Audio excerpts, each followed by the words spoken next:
Hi, welcome to Montana State of Mind with me, Montana.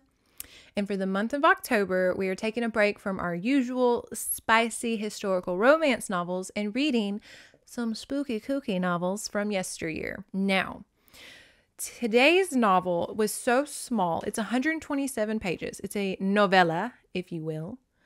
And I wanted to read it verbatim, but I'm afraid of copyright.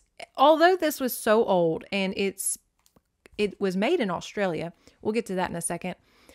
I don't want to get flagged for copyright because, fun fact, and I would mention this, but I just want y'all to know the YouTube journey I'm on of I don't make anything on this YouTube channel because of copyright, because a lot of my videos deal with clips and music and they just flag me left and right and they won't let me monetize.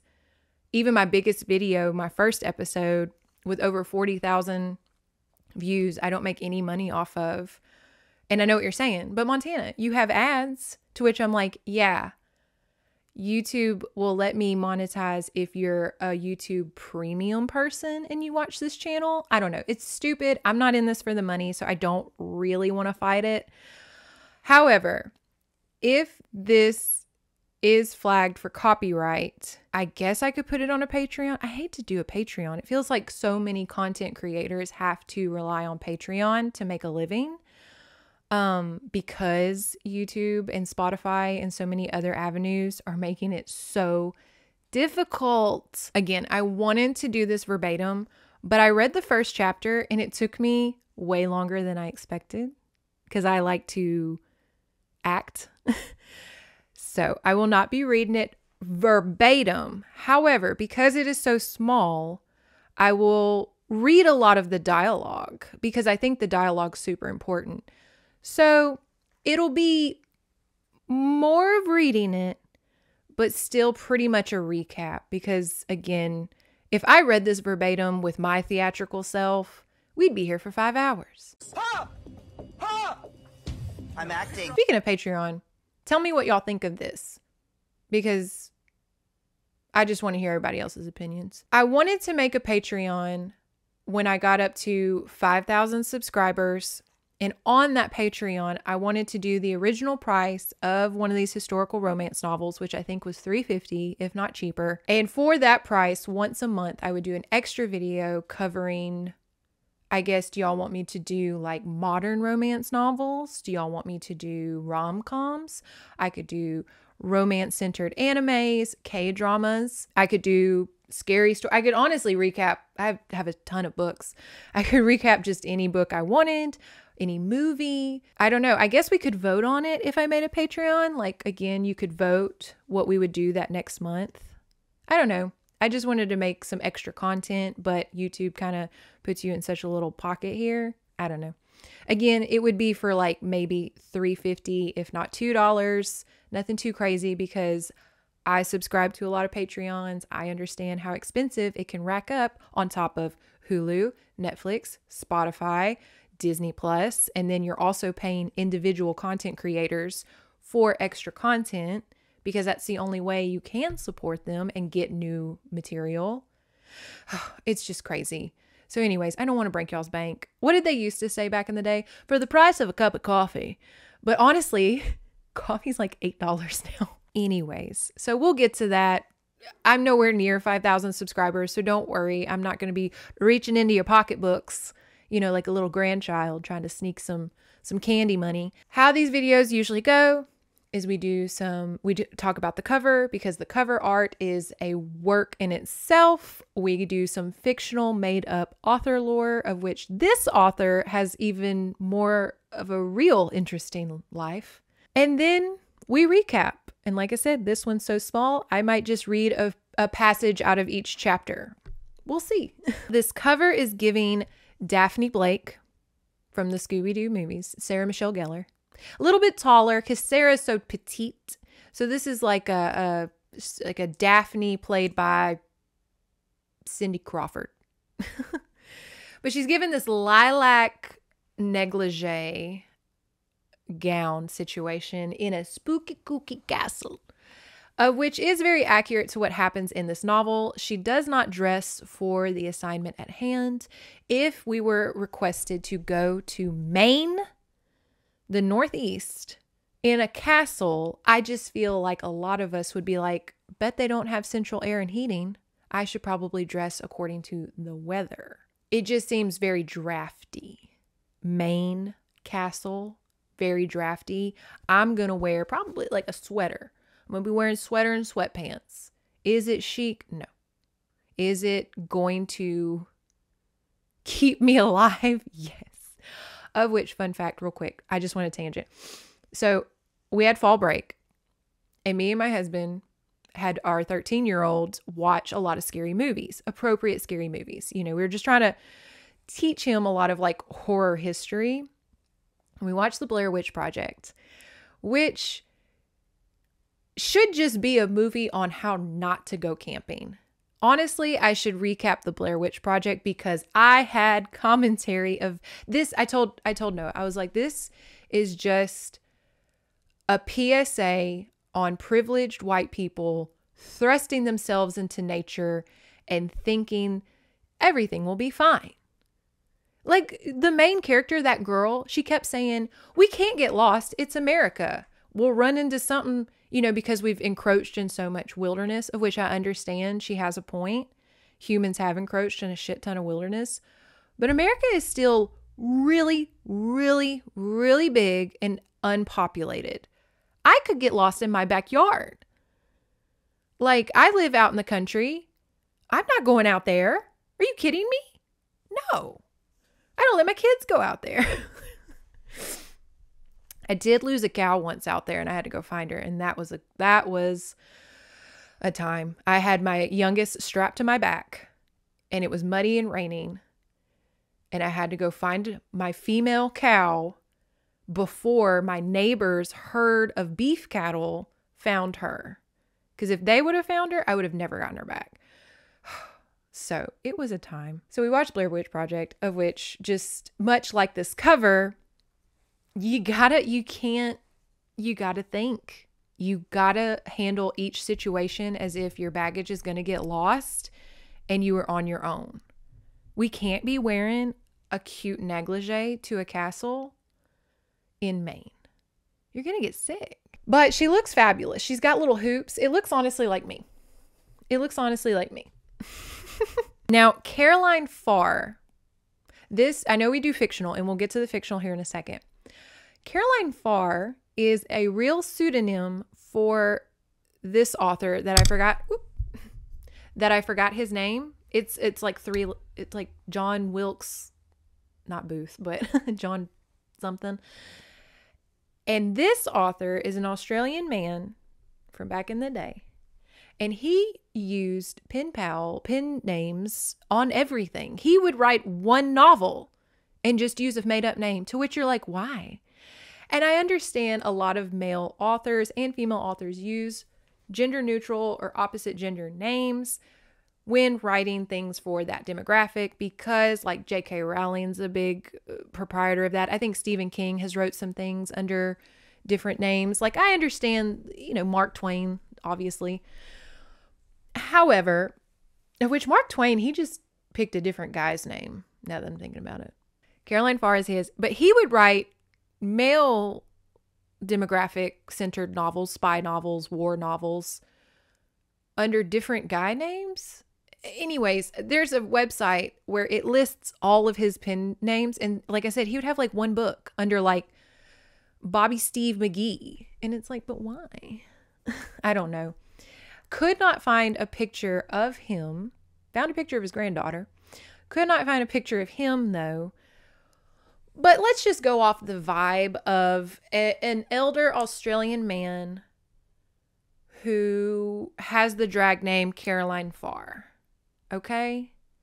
Now, I don't think he's a drag queen, but I do think this could have been a fun little pseudonym name for him to go hit up the gay clubs and just wear like a cunty little outfit. Because a lot of drag queens will tell you there's a lot of cross-dressing men who get off their shift at their blue-collar job, want to whale tail a thong, and just feel cunty. So I think that's going to be Caroline Farr's gig. He's not going to be a drag queen, but he is going to be wearing some Ann Taylor Loft Steinmart, if your grandma took you to Steinmart, jeans. You know, some like basic jeans, big flare at the bottom. We want like a tight and then like a bell bottom flare. I'm going to say a buckle shirt, like an Affliction and Ed Hardy bedazzled buckle shirt. A cunty cowgirl boot with like the roach killer toes, like the pointed toes. And Caroline's going to be in the middle of that dance floor, jingle jangling her Chinatown costume jewelry. You know, just everything's plastic. And she's just jingle jangling her bangles and her earrings and her like big glass cocktail rings. Just a lot of noise is being made. And she's just feeling that Olivia Newton-John song. Just Xanadu-ing on the dance floor. And now her wig, I had to think about her wig. What would Caroline be wearing? She's got her like, again, Ann Taylor jeans, buckle shirt, a little cunty cowgirl boot with like the pointed toe, costume jewelry. Like I said, big, fun, funky rings. Jingle jangling. She's wearing like a Revlon lip, you know, and like a Great Lash mascara. But her wig, I'm feeling, honestly, like a real cunty brown blunt bang bob. Just a real like something he can swish. Something she can swish. Just something to swish. Something to frame a more traditional masculine face. Because Caroline doesn't know how to do a beat. Because I kind of miss back in the day when no one knew how to do a beat. And we were all just vibing on like purple eyeshadow and some highlighter. And we were just like, in the club. It was great. But I just feel like Caroline's of that era of just like, no, is it a beat? No. But it's just like you had to rely on your aura. You had to just dance. Oh, everybody was dancing back in the day. We were sweating. Oh my God, it was cardio. That's why everybody was so thin back in the day, is because we were eating fast food and going to the club and just, just getting it. It was fabulous. And that's going to be Caroline. She's going to be on that dance floor, like I said, click-clacking. She's got her Revlon lip, like I said, a purple little eyeshadow, some jewelry, and just getting it, And I love it. And she's got her little bob, and she goes up to the drag queens, and she's like, hey, girls, what are we doing tonight? But then she's also going to wake up and probably go to her shift at the construction site the next day. Let me give a disclaimer real quick. I'm not a professional reader. I'm also not a professional voice actress. But we like to have fun here, and I like to have fun with accents. I grew up on a lot of old movies and stuff. Transatlantic, here we come. So please don't come for me with how terrible this might be. We're having a good time, okay? Miss Caroline's mixing drinks. She's making margaritas out of the bucket. Remember bucket margaritas? Anyway, she's making us bucket margaritas. Again, you can hear her in the kitchen just click-clacking with those bangles. And we're about to have a good time. So without further ado, this is Witch's Hammer by Caroline Farr. Pete, do not go into that spooky island castle. Aha! You want me to go up to that castle. Didn't you just hear what I said? But you're scary. And you knew I'd do the opposite of what you said. So you told me not to go to the castle, so I would go up to that castle where you set a trap to capture me. Unless you knew I'd figure it out. So you told me not to go up to the castle, so I would think that you wanted me to go, so I wouldn't go, just like you didn't want me to. We open with Miss Samantha Crawford, and she is going to be the main character of this story. She is a young girl. The year is 1966. And I love this because she's kind of, giving us the rundown of her life. Her father passed away, left her a few $1,000s to get on her feet and figure out what she wants to do in life. To which I'm like, why don't these characters ever have families? They never have families. They never have friends. It's just them and like one or two parents or a sibling against the world. Her father left her a few $1,000s and for her to figure out what she wanted to do. And oh my God, y'all, it took her 3 months. I have been unemployed technically from a career for about 3 years now, and I still have not really figured anything out. I was a lunch lady for like a few months, but the manager was a real big cunt, so that didn't work out. She starts off in a typist pool. Now, back in the day, that would be like a literal room or floor of young women who were typing, because back then everything had to be like tick tack tick tick tick tick typed, and so you had to have literally a floor of people just burning down typewriters. And she starts off as that, and then she starts just submitting articles to the publication that she works for, and they just give her a job at a magazine. It takes her, y'all, it took her 2 years to join the staff. As someone who majored in journalism, I wish she had been working as a journalist at this magazine for 18 months, so less than 2 years, you know. And she gets her first like big, oh my God, you get to go on location where you're going to be paid to travel story. Again, some of us, that was back in the day though, where they were like, just give the magazine company some stories and they'll hire you. Her boss, Mr. Anderson, and his boss, Mr. Latrobe, give her this assignment. She is to go to Maine, the Northeast, and interview Peter Castellano. Peter Castellano is the George Clooney of that era. The Brad Pitt's not cool anymore. He's the George Clooney. He's the Denzel Washington. He's the Pedro Pascal. He is the man of a generation that women just are like, oh my God, and just throw themselves at him. He's a huge Don Juan. He has been with so many women. He has done so much. He has done so many amazing movies. I guess like the Elvis maybe. Anyways. Oh, like the Burt Reynolds, the Elvis, whatever generation you are. What would it be for today's kids? I don't know. Who are the kids? Who is the big star of the kids nowadays? I don't know. She's to go interview him, and if it picks up and gets a lot of circulation, she can write his whole biography. So let me get this straight. She worked in a typist pool and just threw articles at a magazine. They hired her in less than 2 years, and then in another year and a few months, she gets offered to write essentially Burt Reynolds, Pedro Pascal's biography? Are you kidding? That's the fictional in this novel. That's the fiction in this novel. Now, they go on to discuss no one knows a lot about Peter Castellano's upbringing. He did have a Russian last name. I think it was like Zandanov or something. And he is from Russia. But he has conflicting stories because some magazines say that he was a rags to riches story and he didn't have any money and he was a poor little Russian boy, you know, who came up in American theater. Another magazine said, oh no, his family is wealthy as shit.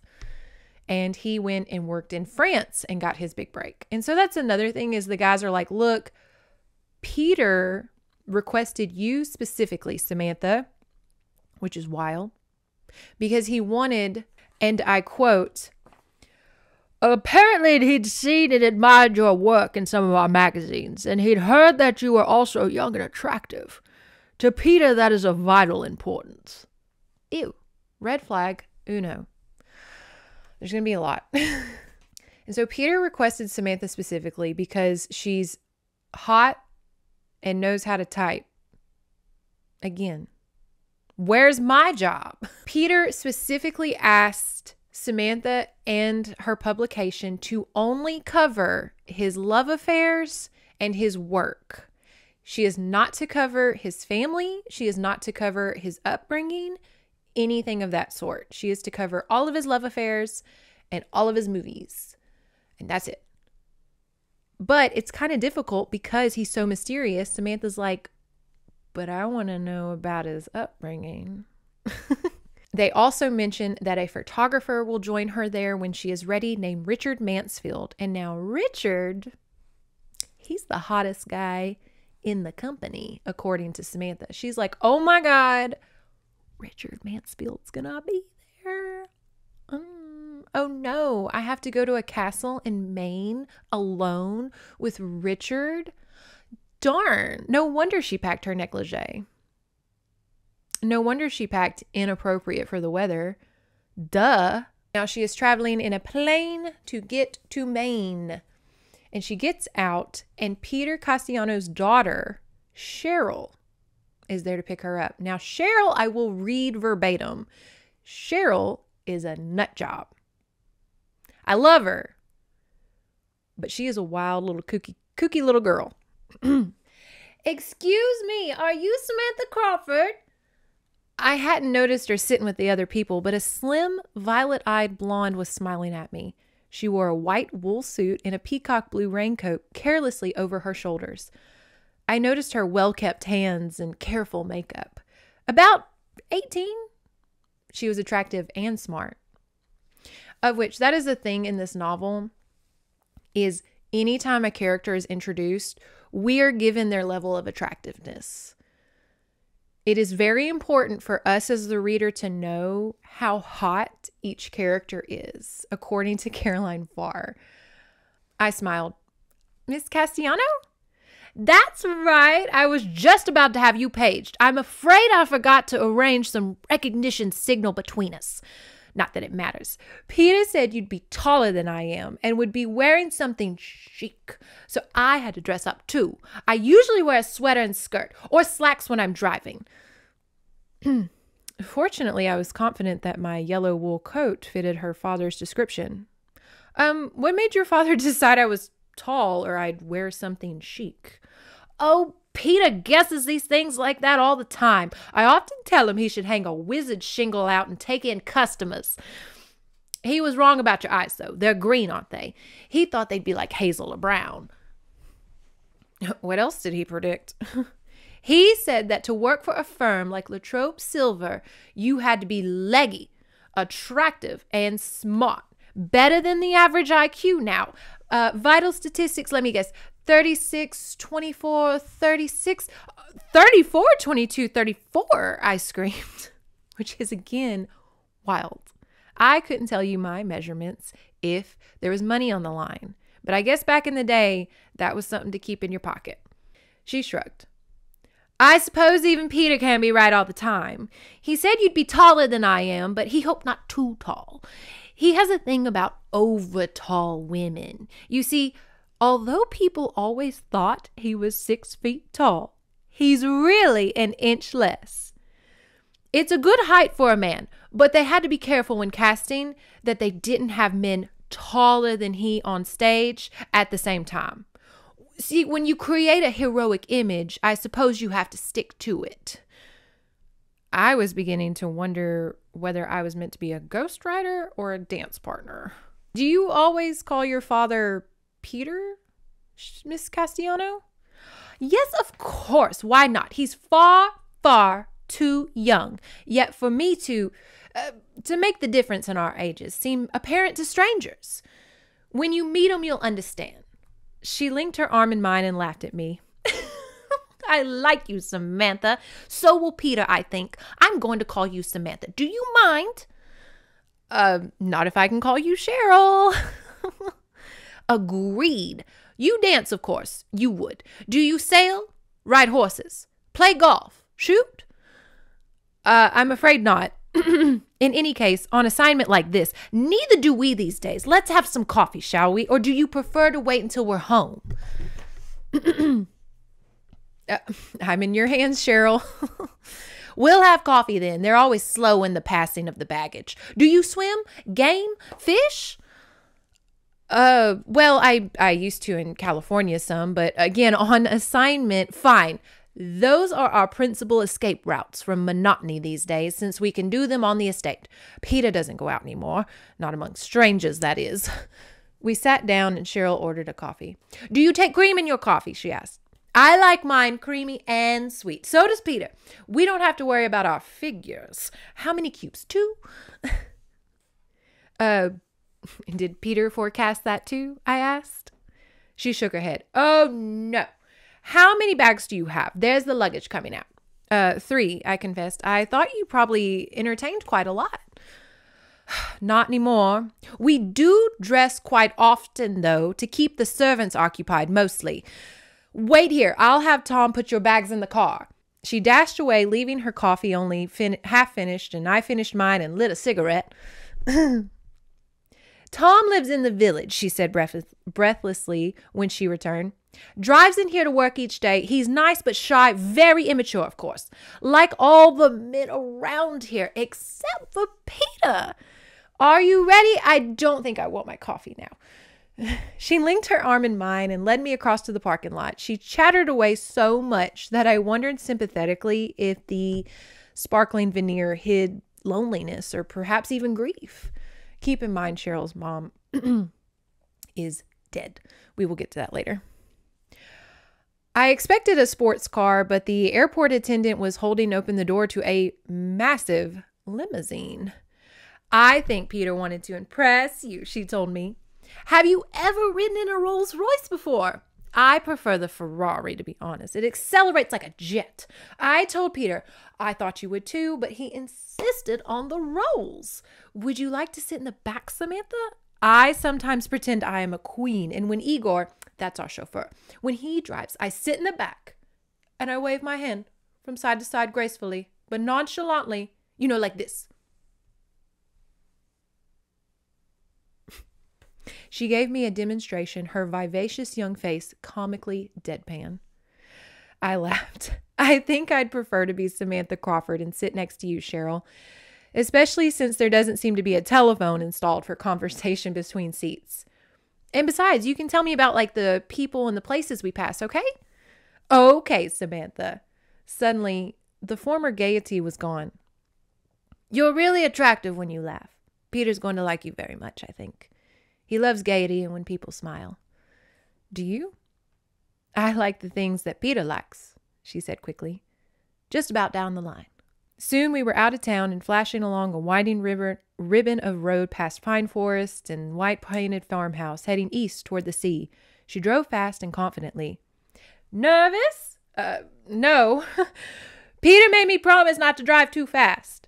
He sounds considerate. Oh, he is.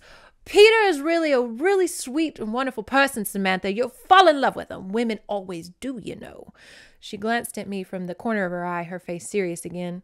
I laughed. I'm afraid I'll be too busy to fall in love with anyone, Cheryl. Even anyone as fascinating as your dad. What makes you so certain? You're not married, are you?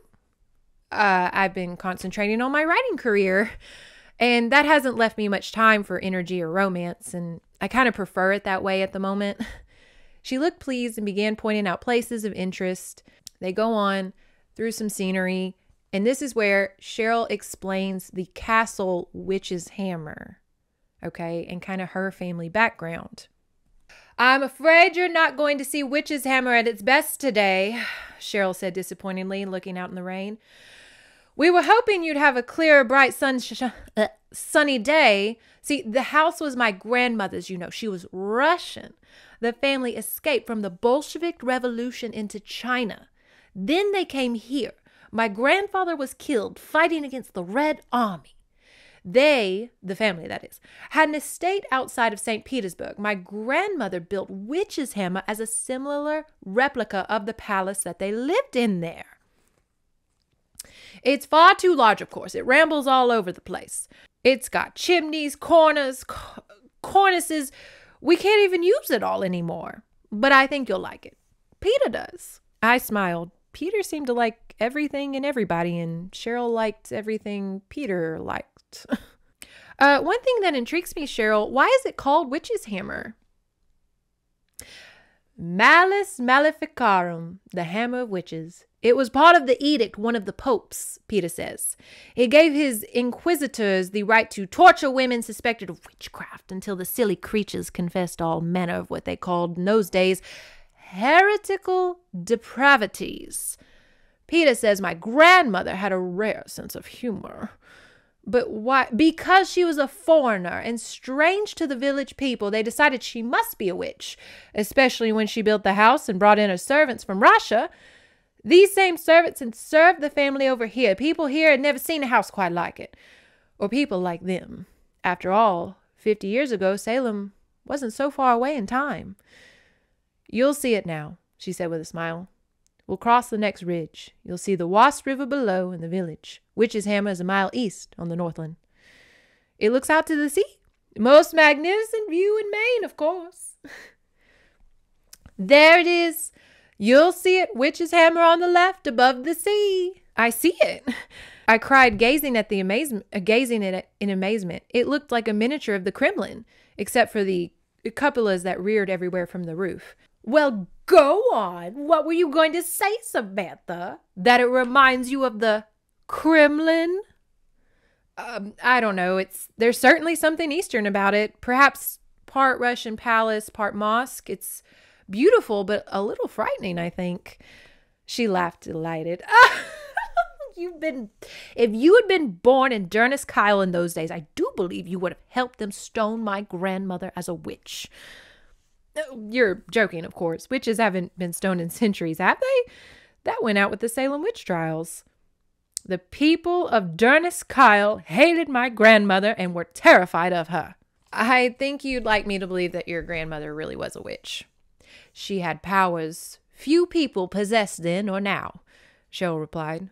The older people in the village tell all kinds of strange stories about her. And here, Cheryl gives a glimpse of a story of how her grandmother and Igor, the guy who drives, were riding in a horse and buggy and people stoned them one time.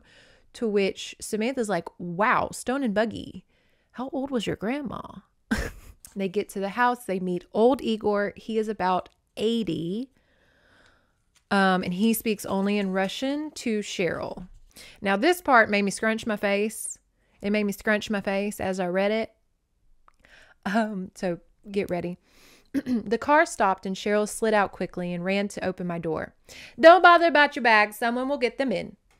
I got out and smoothed back my hair. Cheryl was running up the steps to meet the man. I watched her hug him and he kissed her and hugged her as hard in return. Then he looked over her shoulder at me as I came up the steps. I felt embarrassed by the enthusiasm of the kiss, for my father had never kissed me that way, lingering and full on the lips, and we loved each other deeply. And I know what you're saying, like culturally, a lot of cultures do kiss on the mouth, but I mean, it says lingeringly, and full on the lips. And that just sounds, even in a European way, like a little much. Oh, every time Cheryl comes home, I think how lucky I am to have such a lovely girl for a daughter. Miss Crawford, welcome, welcome to our home. I hope you'll be very happy here. He came down the steps with one arm around his daughter's slim waist, holding out his hand to me, and I found myself looking at the most handsome man I'd ever seen in my life. His eyes were the same violet blue as Cheryl's, his features etched classically. His black, sleek hair was free from any gray of age, as was his face free of wrinkles. I had seen his pictures in the file taken from 10 to 20 years earlier, yet I was looking at the same man, the matinee idol. I'm looking forward to meeting you. I knew it was going to be a pleasure to work with you. He led us both slowly up the steps, an arm around each of us. At the top of the steps, a man waited, a man with a jet black square beard. He wore the long brown robe of a monk, tied at the waist with a black cord, and heavy sandals at his feet. I was conscious of his black eyes fixed on me. As we approached him, it seemed as though Peter was going to introduce us, but the strange figure stepped back, shook his head, and said something to Peter. His words meant nothing to me, since he spoke in Russian. That's Sasha, Cheryl explained as we moved into the house. He doesn't altogether approve of this story idea. I think it's going to be a lot of fun. Don't you, Samantha? Cheryl is wild. Cheryl is probably my favorite character in this book. Again, I love the BSAs. Like we always talk in our novels, the BSAs are the true winners of these stories. They are given such complex stories as opposed to the main character. Cheryl is who I would want to play.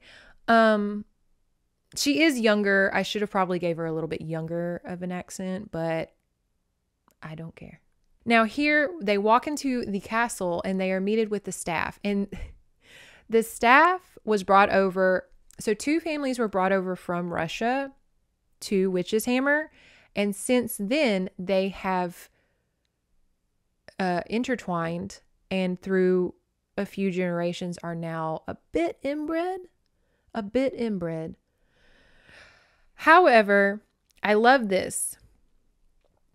There are 2 very pretty maids who are dressed like French ladies' maids with white frilly caps and aprons and short black dresses. They even wore sheer black silk stockings instead of nylons. They could have passed for twins. Now, to dress like a French maid in a castle in Maine and wear silk stockings, they are freezing. And I know what you're saying. These are Russian girls, or, you know, Russian breeding. They're hardy. They can handle the cold. I don't know.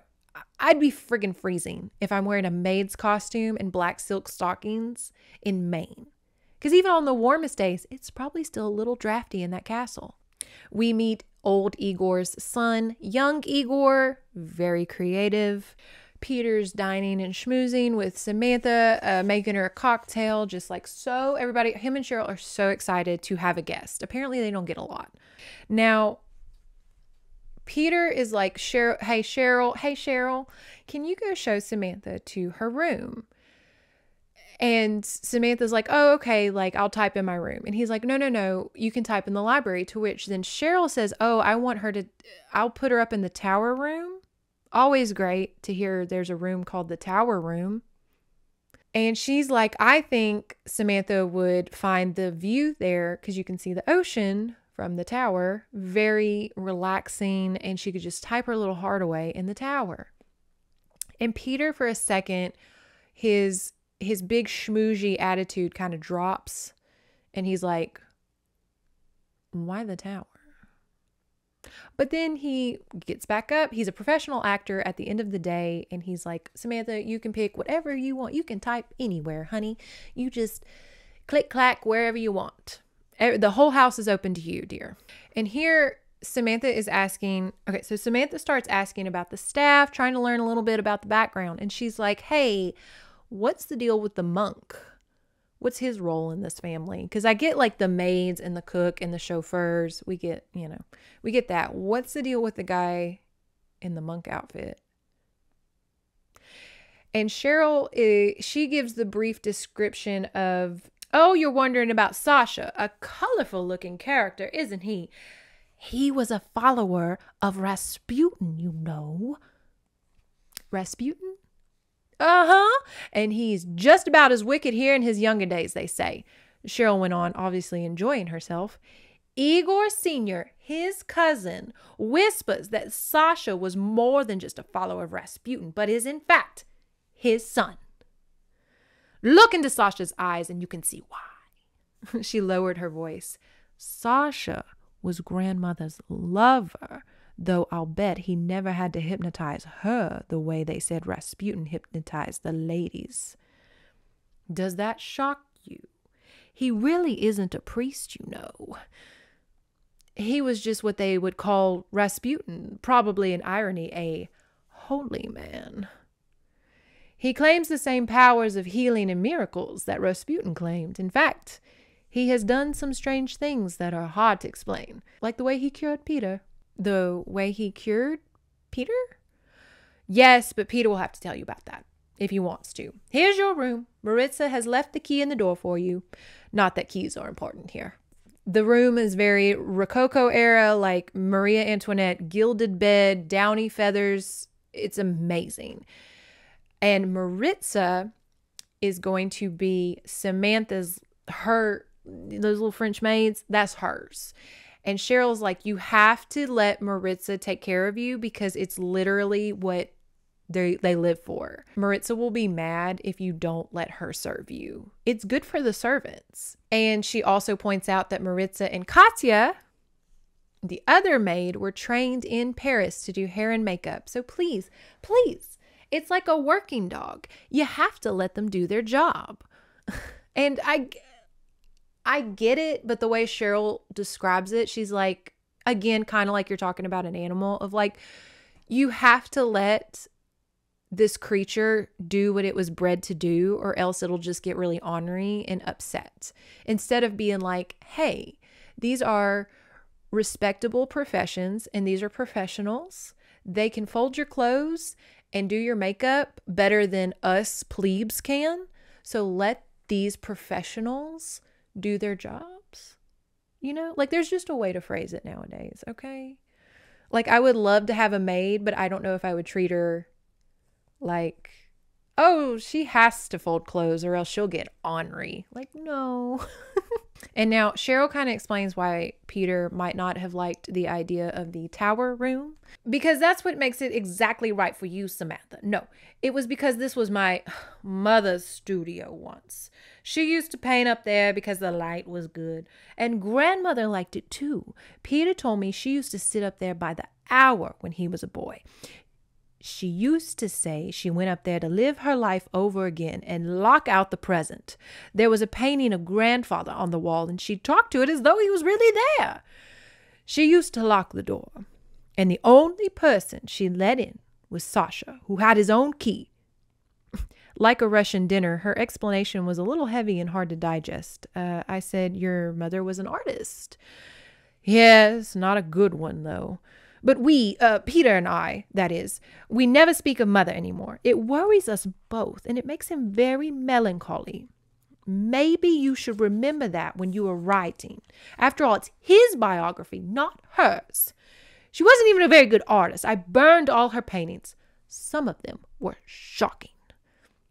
She never really had any talent. I think she just painted to annoy Peter. Here they're talking about how old Peter is, but how young he looks. Do you know how old he really is, Samantha? He's 55, isn't he? And doesn't look any more than 35. He was actually 37 when I was born. I know. Mother was younger, 30 when she had me. Were you fond of her as you are of your father, Cheryl? That isn't a fair question, Samantha.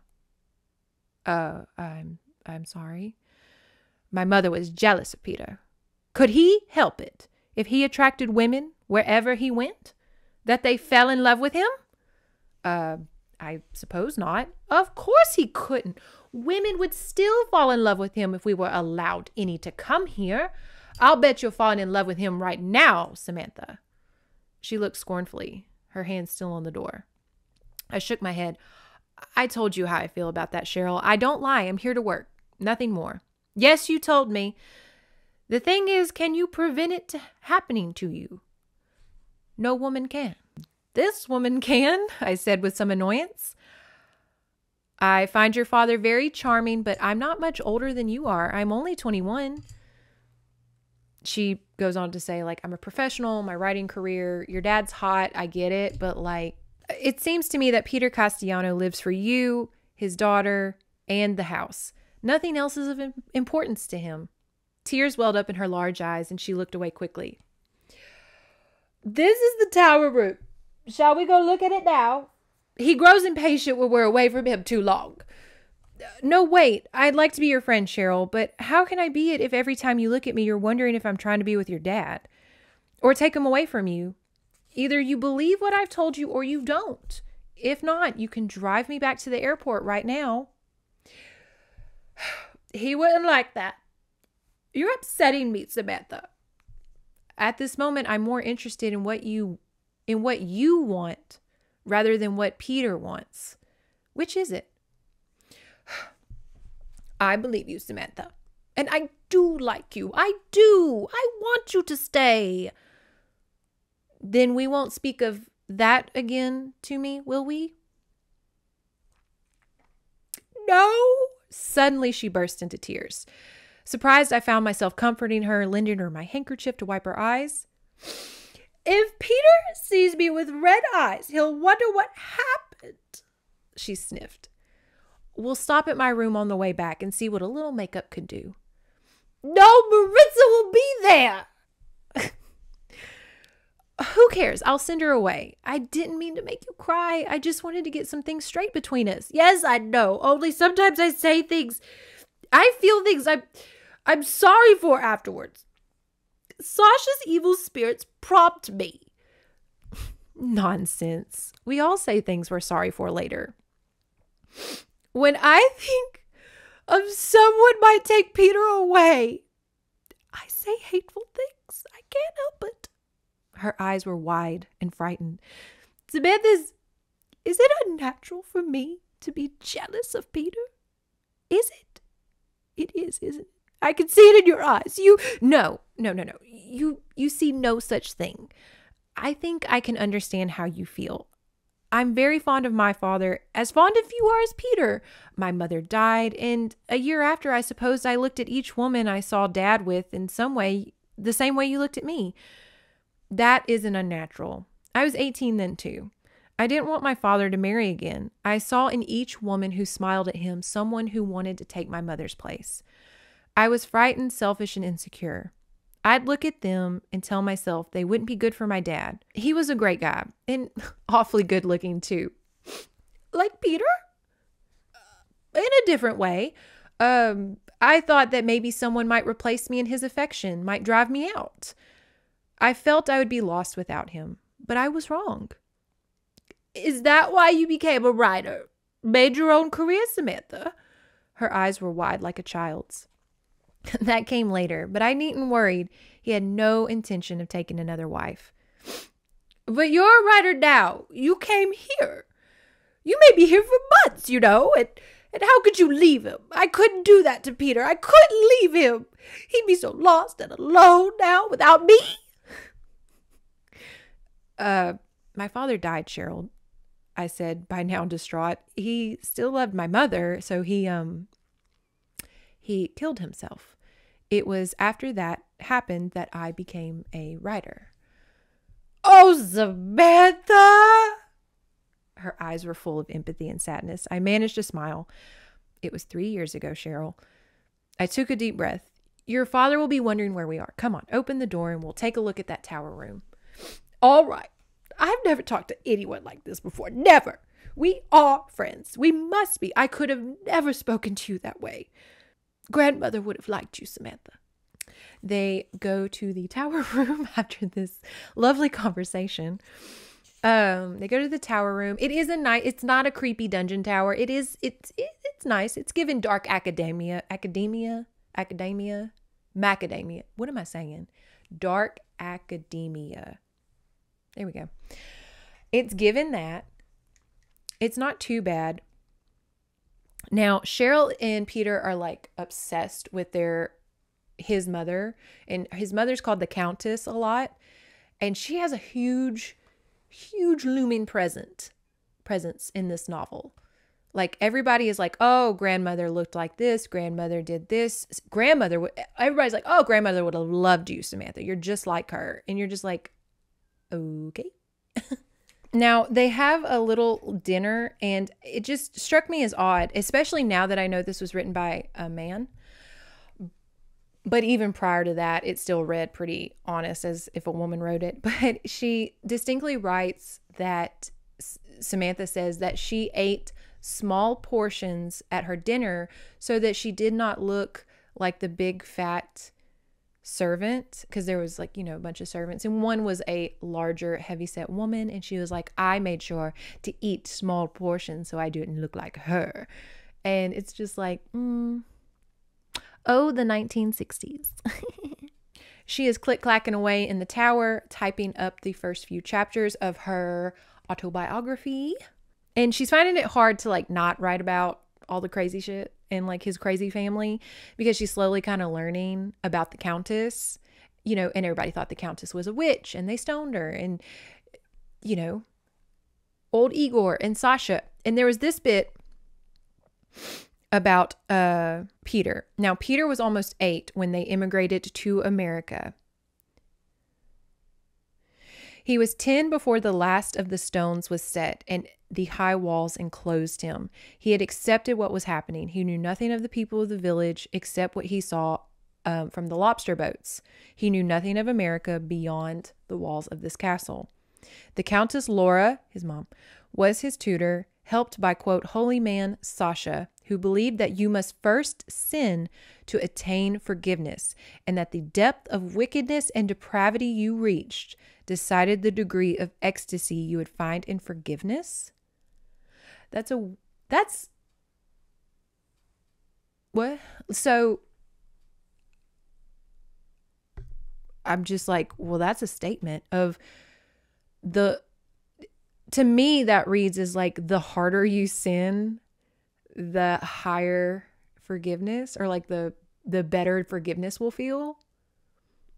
To which I'm like, I guess. But then to which we ask the religious question of who is the one to dole out that forgiveness. So that was just an interesting statement. Take with it what you will. Discuss in the comments what you think that kind of meant. Like I said, it just took to me as the harder you sin, the more relieving your forgiveness will feel like. So does that push you to sin hard? I just don't know if that's like, I feel like it's counterproductive. Now, it is an icy little windstorm, and as she's typing, she's getting distracted because like the wind's doing that Disney like sound, and and things are scratching, and then all of a sudden, bam, the window in the tower shatters, and she has the same reaction we all would, and she's like, I'm out. I'm done. I'm done. This castle is creepy. There's a creepy man. People are speaking Russian. Cheryl's a friggin' nut. I'm done. It's not worth the money. She's like, I'm out. I'm out. Her instinct, she's like, I'm out. She didn't even grab her bags. She rings for, I think, there's a door ringy thingy, the little pull thing. She pulls that just for someone to come help her because the lights go out. Now, there is electricity in this castle, which is crazy.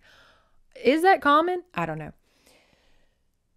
The lights go out. She can't light a candle. She can't light a candelabra. She can't find it. She's freaking out. She finally manages to get to the door and she opens it and boom! Oh, my cat just got scared. A scary face lit by candlelight is just looking at her and she faints. Again, back then, I guess they weren't eating enough or they were all like undiagnosed anemic. They fainted every time they had like they were like fainting goats. You were just like, boo. And they were like, oh, like fainting like crazy. I know back in the Victorian age, it was kind of because of the corsets were cutting off literal oxygen and blood flow. But in this day and age, I know they had girdles, but she wasn't wearing that strong of a girdle, I imagine. I don't know. She didn't eat a big dinner. So I guess you weren't fainting a bunch. Please eat so that when a murderer shows up, you don't just pass out.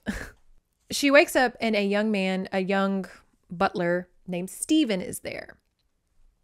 And now Stephen is a little more modern than a lot of the other old Russian maids and servants. He's a little more modern. And he's fixing the window and he's cleaning her up. And he's like, oh my God, like the lights went out. I came up to figure out if you were okay because you're up in this stupid tower. And she's like, oh my God, did you see Sasha? Because she's like, that was Sasha who scared the shit out of me. And he's like, no, it was just you, girl. Passed out on the stairs. And so Samantha's very freaked out. Helps her gather her papers, her manuscripts just everywhere. Because again, this was the physical typing days. So I would be so mad if I was typing and just a gust of wind, just all my papers. Now she takes this moment to get to know Stephen and kind of interview him because she's a journalist at heart. And she's like, okay, so Peter is an American citizen. He has his papers. What about y'all? She's like, are y'all Americans citizens or what's, because everybody's so Russian and everybody speaks with a Russian accent or speaks literal Russian. And he says that the younger generations that were born here are American, but he and the others, they are Russian. He's, I think, the same age as Peter. And he makes the statement of the Countess would have flogged anyone who left Wichez hammer. And Samantha's like, it's a crime to flog anyone in America. And he says, "Here the Countess was law. She decided crime and punishment, mademoiselle." He says that the Countess was very good at doling out floggings and it kept everybody in line. And, you know, he has that Stockholm syndrome thing of like, but it was for our own good because America is so scary and full of foreigners. And it's best for us to stay safe here at Witch's Hammer. And he says none of us would have betrayed the family and left. And he's also like, everything's fine now. Like the Countess is dead and Peter is such a good master that no one gets flogged anymore. We're all fed. We're all content. Everything's fine. And Samantha says, surely somebody has left this castle, to which he does point out a few people have left. The young men were drafted for, I think, the Korean War. So some of the young men have left, but they all came back. Most people come back. And he also makes a statement of Peter will not leave ever again, much like the rest of them. He's kind of like, yeah, we left to go serve a war, but we came back.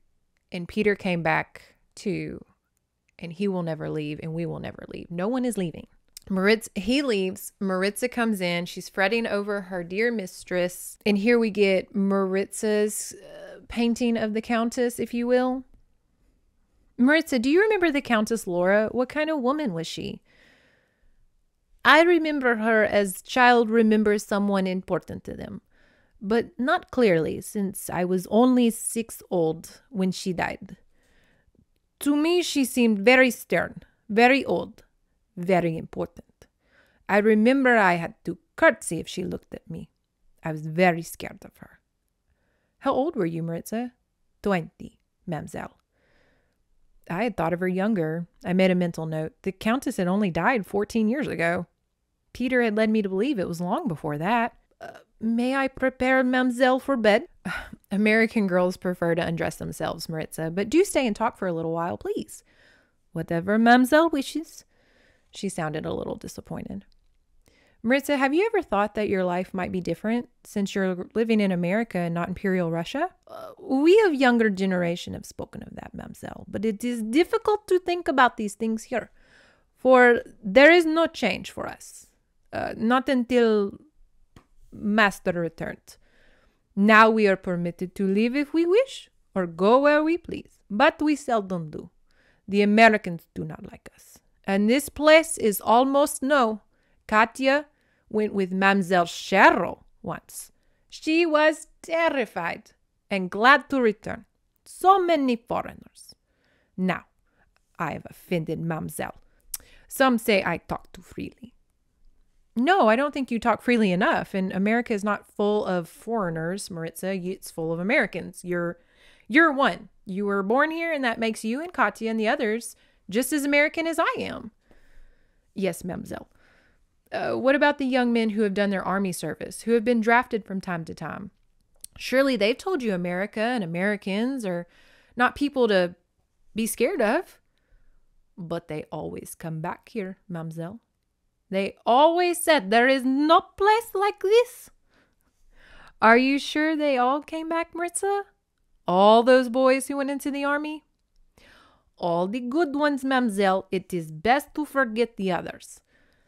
I had my back to Maritza. Both Cheryl and Peter had said no one ever left Witch's Hammer. Why is it best to forget the others, Maritza? Amazingly, she seemed close to tears. She seemed unable to speak.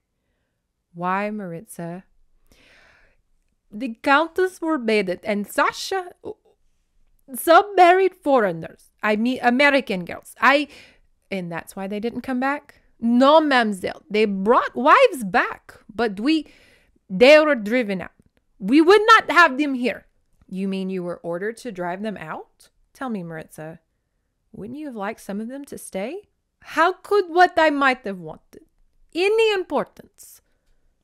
Tell me truthfully, Maritza, was it only the men who left here, or were there women with the courage to leave? They were bad women. Who told you that, Sasha? It is different now. None of us wish to leave or to marry outside our own people. It would have been interesting to see what had happened if you did. Haven't you ever had a date outside of Witch's Hammer? A date, mademoiselle? Allowed some boy from the village to take you out to like a film or a dance or just for the walk? Mademoiselle, you frightened me. You are like Countess when you are angry. How would you know? You were only 6 when she died. I know what others say about her. Mademoiselle, may I go, please? Look, Maritza, progress in your neighbors must move on you one day. You are American, Maritza, free to do whatever you really like, and the sooner you realize it, the better. Yes, mademoiselle, may I go, please? Of course, but do think about what I said. And so they have that interaction of like, Samantha's trying to remind these people they're technically Americans and they don't have to be here. And then she meets Igor. He comes to fix the window and he expands upon his version of the Countess. And long story short, he says that the Countess was not just like super into flogging. She was just a really stern person. And Sasha was the one who enjoyed the flogging. And he says you might call Sasha cruel, but never the Countess. And he says that he remembers distinctly 3 people were flogged. One was running after a girl in the village. One got in a knife fight with another man. And one, he says, we shouldn't talk about. And she's like, why? And he's like, I don't think he deserved it. But Sasha almost killed him. The Countess had to stop him. And the reason why is Igor says that Sasha was jealous of this man and nearly killed him in the flogging. And long story short, like, Countess Laura had lovers. She would take men in the village, you know, feminist queen, because men do it all the time. And people speculate that Sasha and Countess kind of had their own thing. Anyways, and through this kerfuffle of people sleeping with one another, Countess saw that her lover was sleeping with someone else, ordered that man flogged. Sasha was more than happy to flog her lover, nearly killed him, and in doing so, she had to stop him. And again, we're getting a lot of angles of Countess Laura. Was she a old curmudgeon? Was she a stern leader? Was she the town tart? I don't know. Samantha decides to go visit the Witchhammer Cemetery, where the Countess is buried in a mausoleum. And here she kind of does the math of, on the mausoleum, it says, born 1886, died 1952. Why should Peter want to lie about the time of his mother's death? Or rather tell me that he had only been able to leave Witch's hammer upon her death. He had left here 6 years before the Countess died. In the same year, Maritza was born. He had gone from here, America, to France, to the Riviera, where he had his first taste of modern, sophisticated living. He had met his first wife there at Cannes, the glamorous French actress Yvonne Cartier. He had followed Yvonne to Paris, where I remembered he had played a minor role in one of her movies. But that small part had led to his return to America and ultimately to his stardom. It also led to the breakup of that first marriage. I studied the dates on the mausoleum again. That meant that the Countess Laura had been 25 when she had Peter.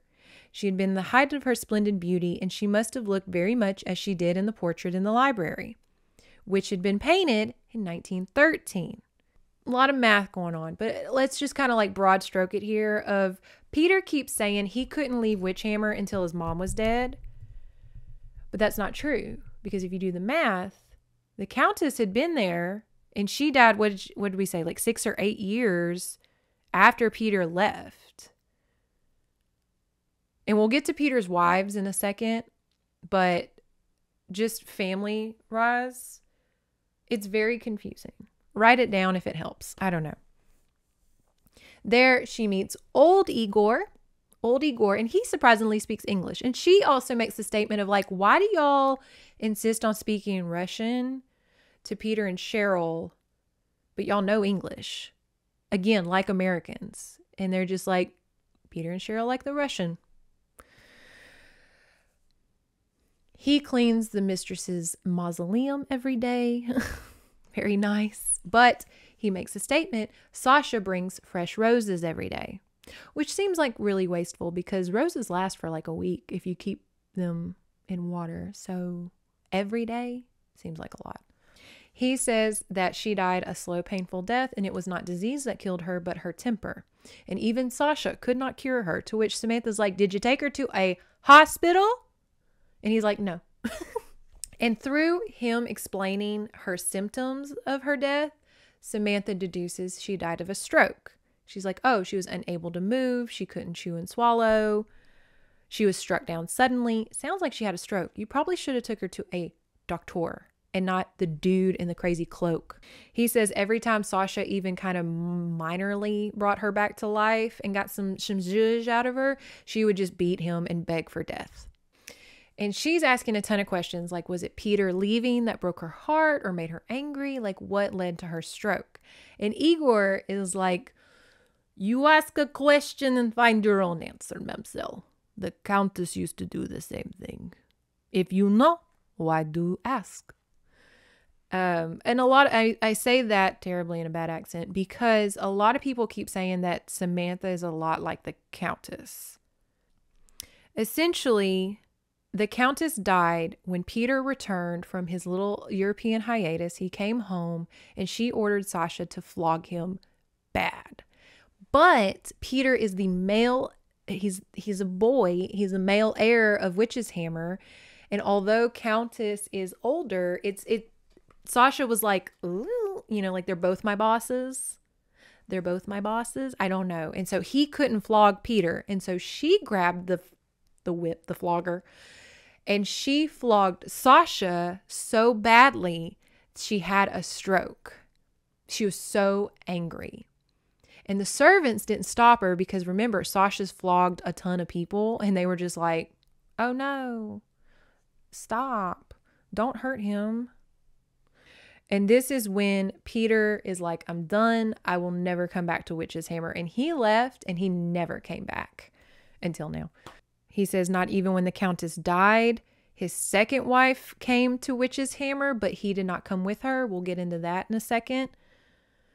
Not until Sasha went to fetch him from the hospital, Cheryl came with Sasha, and Sasha did what the foreign doctors could not do, cured him, and the home began to live again. Samantha asked which hospital. He's like, I don't fucking know. She meets crazy ass Cheryl. I mean, Cheryl's just that type of person. When you walk outside and you see her walking towards you going, hi, you're like, fuck, Cheryl. Shit.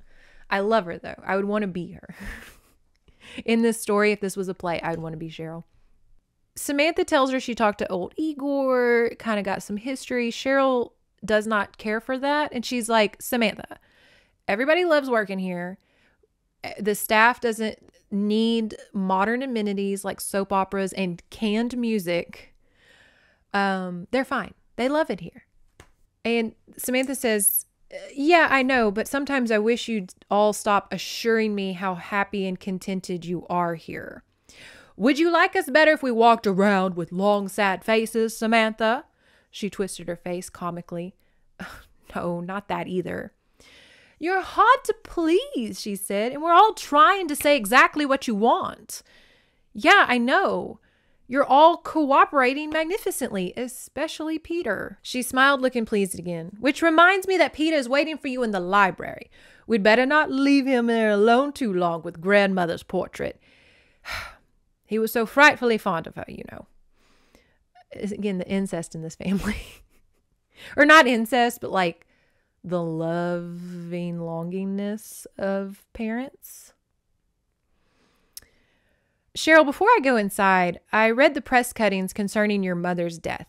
The papers said it happened at a place called Sheercliff here in Maine. That's not far away, is it? 30 miles or so. Her eyes narrowed. I could drive you down there if you like, but it isn't necessary. There's nothing to see. She was buried there, wasn't she? So close to a witch's hammer, yet nothing was written of this place. You are not very fond of your mother, were you, Cheryl? No, I wasn't. You were 8 years old. That doesn't seem old enough to build up a very big hate for anyone. Least of all, a little girl for her mom. You didn't know her. She was jealous of Peter. And she tried to change everything here. She tried to destroy everything my grandmother had created. But you're 18 now, Cheryl, old enough to understand that love makes women do strange things when they're jealous. Haven't you ever thought if you were married to someone like your dad, you might have been jealous too? Don't you realize that he gave her cause for jealousy? Cheryl's eyes went cold. You don't understand this, Samantha. You just don't understand how Peter and I feel about Wichez hammer. Why should she have tried to alter everything? Before Peter lifted her from the gutter, she was nothing. Nothing. She was Italian, you know, and an artist of sorts. He met her in Paris when he went back there for the annulment of his marriage to Yvonne. Her name was Teresa. He paid her debts and gave her money. She begged him to allow her to paint his portrait in return, and he agreed. He could never refuse women anything they wanted. She was pretty then, I guess, in a way. He married Teresa in Paris? No. She came back to America with him, and they were married quietly in Boston. They lived in New York for a while. He was playing there. When the run ended, he bought the house in Sheercliff. He used to go there to rest between plays. I was born there. You said she used the room I work in here as a studio. That was later, Samantha. A few months before she died. She knew about Wichez hammer. She wanted to live here and be its mistress. Her voice reflected a touch of scorn. Peter wouldn't return here. It held too many sad memories. But as usual, in the end, he gave in and sent her here. With you? No. I was just at boarding school by then. She came here alone.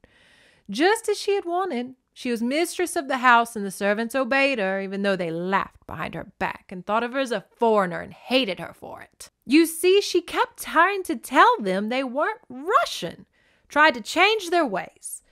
She tried to reorganize everything, and they didn't want it, especially Sasha. He hated her for it. So Peter lived at Sheercliff when she lived here.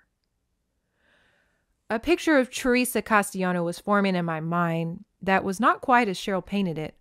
A picture of a sad, jealous woman, a lonely woman, a prisoner of her own free will in this peculiar household. Peter would come to Sheercliff between plays. I used to join him there on vacations. It was our home. All kinds of interesting people would come. Playwrights, critics, people in the cast, songwriters, musicians. And of course, some of the women were attracted to Peter. Of course. And whenever my mother found out he was here, she'd have Igor drive her down. Grandmother would have known how to deal with her, but Peter was too kind, too gentle. She never left him alone, and she made his life at Sheercliff miserable. By her jealousy and interference. She hated Sue Marsden, Peter's secretary. And Sue was such a nice person. You read what happened. She tried to kill Sue. She thought she had killed her, and that's why she threw herself off the cliff. Perhaps you'd better go inside, Samantha. Yeah, perhaps I'd better. And she meets Peter in the library for some more interviewing. He is his schmoozy, charming self, and it's kind of waning on Samantha at this point. She's kind of seeing the man behind the acting. Anyways, she points out that the portrait of the Countess has been moved from the library. And he's like, oh yeah, Cheryl wanted to move it to the tower. Is that going to bother you? And Samantha's like, I guess not. It's just kind of weird. And Peter says, well, Cheryl thinks I lived too much in the past. And so she thought I could move on from my mother by putting Mother in the tower where she loved to sit. Okay. Anyways, he expands upon the lore of his two wives. And real briefly, he married Yvonne Cartier, the French actress, and they loved each other and got along super well, but they were both actors and they both had so much work and they were both so hot. So it was just really hard for them to be married at the beginnings of their hot little careers, which I guess is true because a lot of people will tell you don't go into college in a relationship. So I guess it's true in a way. It just seems wild. But he says that on the day of their divorce, they went out to eat at a restaurant. They had a great time. When they were together, it was amazing. But when they were separated for work and stuff, it was just so hard to like stay faithful, both of them. Anyways, so they went to a restaurant, had a great little divorce dinner, and then went and had the most amazing sex ever. And Samantha's like, why? What? Okay, I guess closure is closure.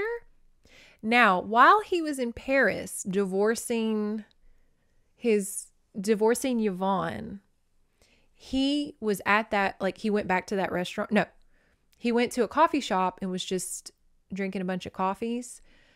And he saw a poor beggar woman, or I guess not beggar, but just a poor woman. And she was looking longingly inside the cafe and she passed out because she was starving. He scoops her up and he's like, oh my God, take her into the restaurant and feed her. And so he takes her into the restaurant that him and his first wife went to and he feeds her. And she insists that she's an artist and that she paints him as payment because she couldn't take a free meal. And he was like, okay. And again, she's like, oh, was she a good painter? And he's like, no.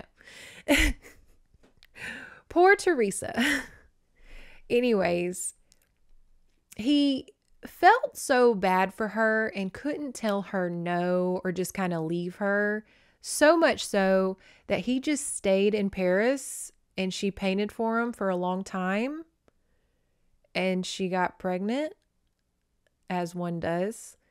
And they came to America and got married, and that is Cheryl's mom. And with that, Samantha's like, well, I'm going to go write all this down for the autobiography. Now, the next chapter enters, she is at a coffee shop, and she is meeting with Richard Mansfield. Where has he been? I guess the photographer gets to show up late on an assignment. I don't know. He shows up, and he's so handsome, and they're hitting it off great. And she's telling him, go take pictures of Sheercliff, that other estate. She wants a picture of the cliff that Teresa jumped off of. She wants him to kind of investigate over there and talk to villagers. And also, the secretary that Teresa tried to kill that was having an affair with Peter lives in that home now, in case you didn't catch that. The house, the Sheercliff mansion that Peter and his secretary were having an affair in, that Teresa drove to stop said affair. She hurt Sue, the secretary, thought she killed her, jumped off a cliff, and I guess Peter was like, you can have the house? It's never really expanded upon. It's just a weird... Richard is saying, like, have you fallen for Mr. Peter Castaneo? And Samantha's like, no, I'm too professional. And he's just like, well, women are going to eat up this stupid biography. And he's kind of like, so are you having to ask him like about his like love life and his bedroom stuff? And she's like, yeah. And he's like, ew, gross. I don't like a man that kisses and tells. They disperse. Igor's like, oh, he seems like a nice guy. I knew guys like that in the army. They don't really like me, but they're good people, I guess.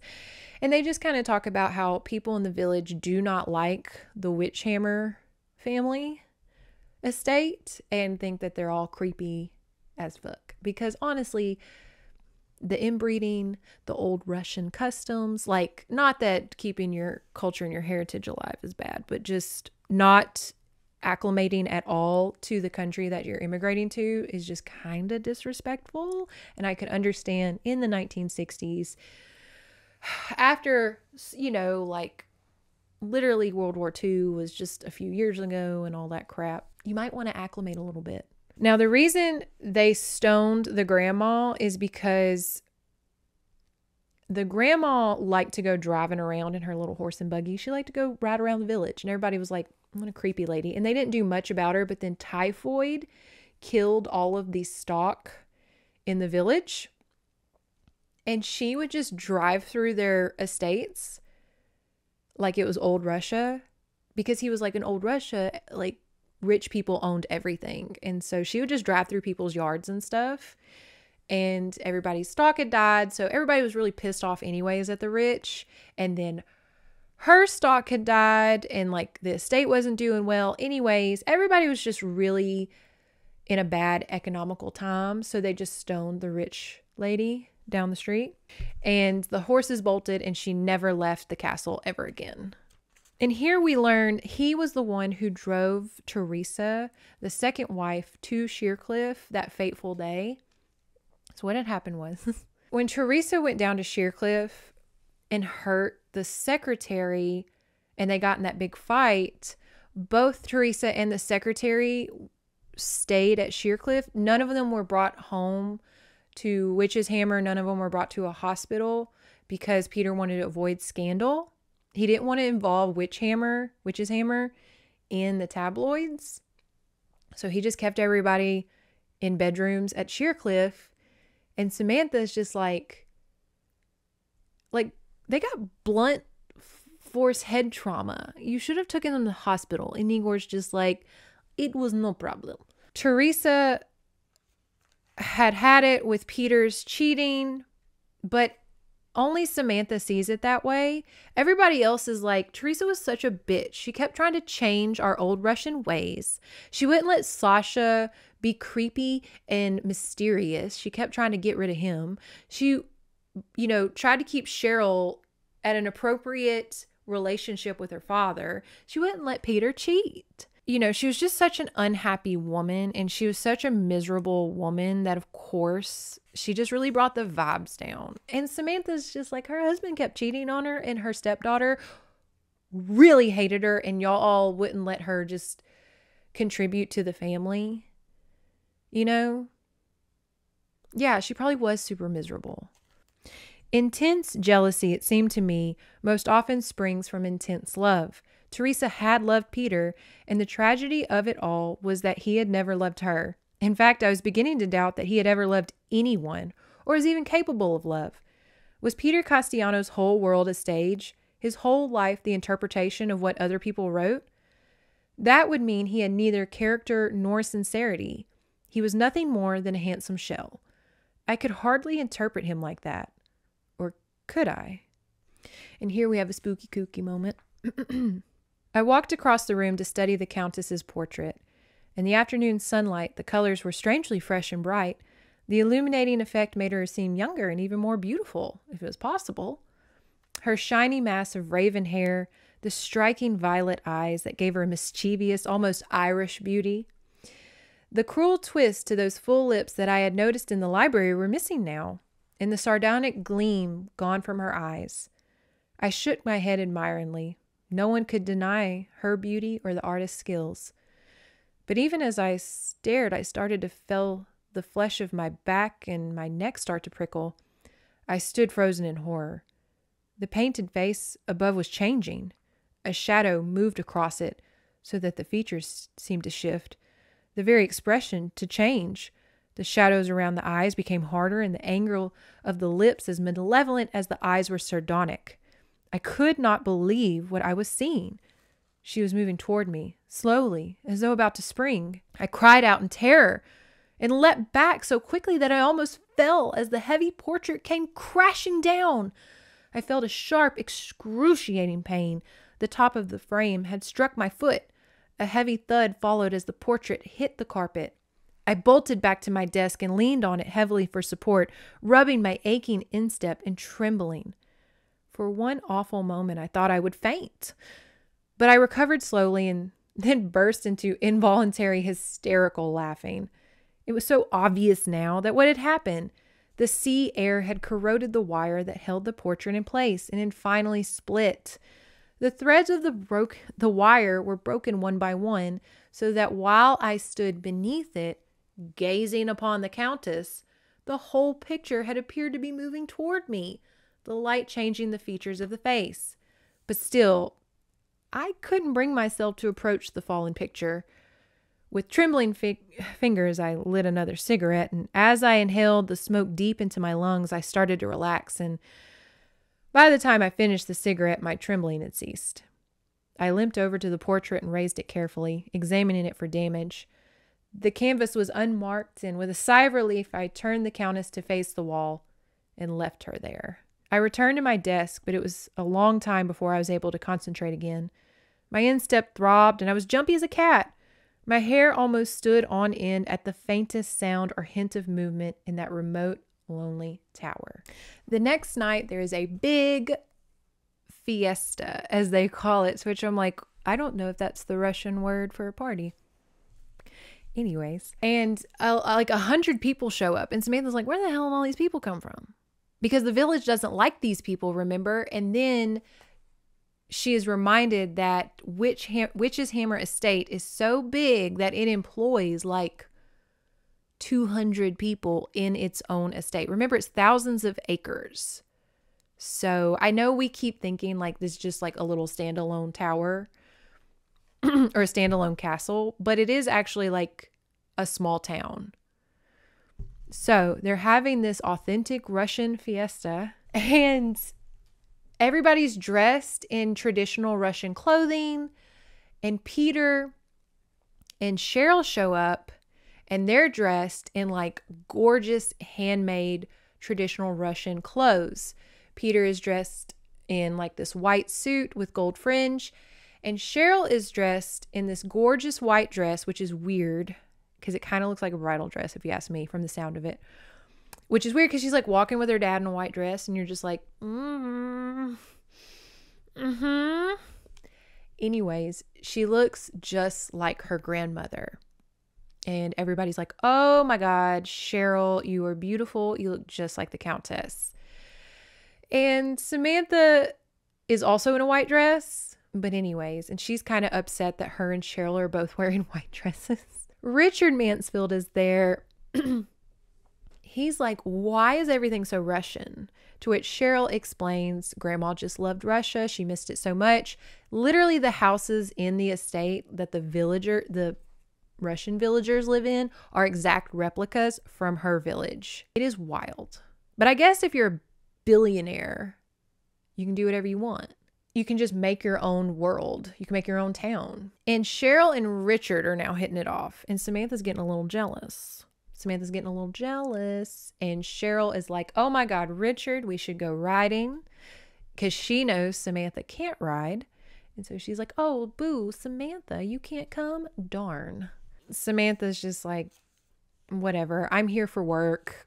Have fun. Samantha leaves the party and she goes to her room and begins going through the packet that Richard gave her. Remember, he was taking pictures of Sheercliff and the village and talking to the secretary and just anyone who could give more information. Here we learn that the secretary and Peter, according to the secretary, didn't have anything going on. And she's like, Teresa just came after me. She was crazy. And then a fisherman in the local village, he says that he knew Teresa and Teresa was very nice. The villagers didn't necessarily like the Peter and his family and Cheryl and the Countess, but they did like Teresa, and they said she was very nice and everybody in the village would talk to her. And he was like, one day though, she was walking down the road towards the cliff. And he was like, I was out doing fishing stuff. I waved to her and was like, hey, Teresa, a little chilly today. You should have wore your jacket, girl. And she just didn't acknowledge him, almost like she was in a trance. And she just walked to the cliff, took off her shoes, and he makes a distinction of she didn't just drop off the cliff, like she jumped off the cliff, like 6 feet out, cannonballed off the cliff. And he points out that the water is very shallow in that area and it was a messy scene. But as she was taking her shoes off and, about to jump, Peter was after her and screaming for her to stop and very, very upset at what was happening. And again, this fisherman's like, Peter was screaming, please stop, please don't do this, let me help you. And she just bloop. And it was just a very weird scene. She's kind of like, wow. And so she stops reading because it's not quite the bedtime story she wants to go to bed to, imagining this poor, jealous woman jumping to her death. And knock, knock, knock. Richard shows up at the door. And Samantha is trying to remain professional with him. She likes him. He's attractive. But she's like, I got to be professional. Let Cheryl have him. I've got to write this autobiography. I can't be worrying about Richard. And they have this little exchange. I'm tired and I'm going to bed now. He looked hurt. Without telling me whether the stuff I gave you was what you wanted? Oh, Richard, I'm sorry. It was perfect. And thank you so much. He looked pleased. But when I asked him if he were ready to go, he asked, are you angry with me or something, Samantha? No, why? I wanted to stay and talk to you down there, and I think you know it. Well, we'll talk on the way downstairs then. Would you mind switching off the light, please? The door locks itself if you pull it shut. I've closed doors before, he grunted. Why didn't you give me a chance to tell you how attractive you look tonight? Is that what you wanted to talk about? Partly. You look terrific. I wanted to tell you that. Thanks. I like a girl to be nice, normal, and modern, the way you are, Samantha. I don't like them old world sweetness and sugar, or theatrical. And if I ever have a daughter who kisses me hard on the lips after she reaches adolescence, I shall apply a hairbrush to her young posterior. Which is a weird thing to say. Like, I know he's saying like, ew, Cheryl and her daddy are weird. But I don't know if spanking her with a hairbrush makes it less creepy. I stifled a giggle. My, aren't we old-fashioned? I'd soon as have werewolves in the garden as an Electra in the house. And that's the Electra complex, where usually a child falls in love with a caregiver or a parent figure. You see it a lot of times with pubescent preteens falling in love with coaches, teachers, things of that such. All those bubbling hormones, and they just attach to the first person who's nice to them. He glanced at me sidelong. Do we turn off the passage lights too? No, we do not. They all burn at night. I felt his hands on my shoulders. My heart pounded as he turned me to face him. Where do we go from here, Samantha? He asked quietly. I'm going to my room, and since you've been asked to stay, you are going to yours. I mean you and I. When we're finished here, will I see you again? Outside these imperial Russian walls lies America, Richard. It's a free country. He nodded gravely. Look, Samantha, I'm going to lay it on the line.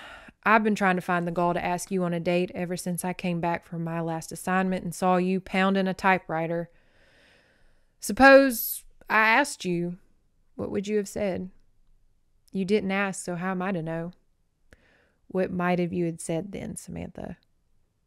I recalled a lot of lonely nights gathering material, typing those first amateurish stories, and the times I'd seen him at an office, with every girl in sight sneaking looks at him.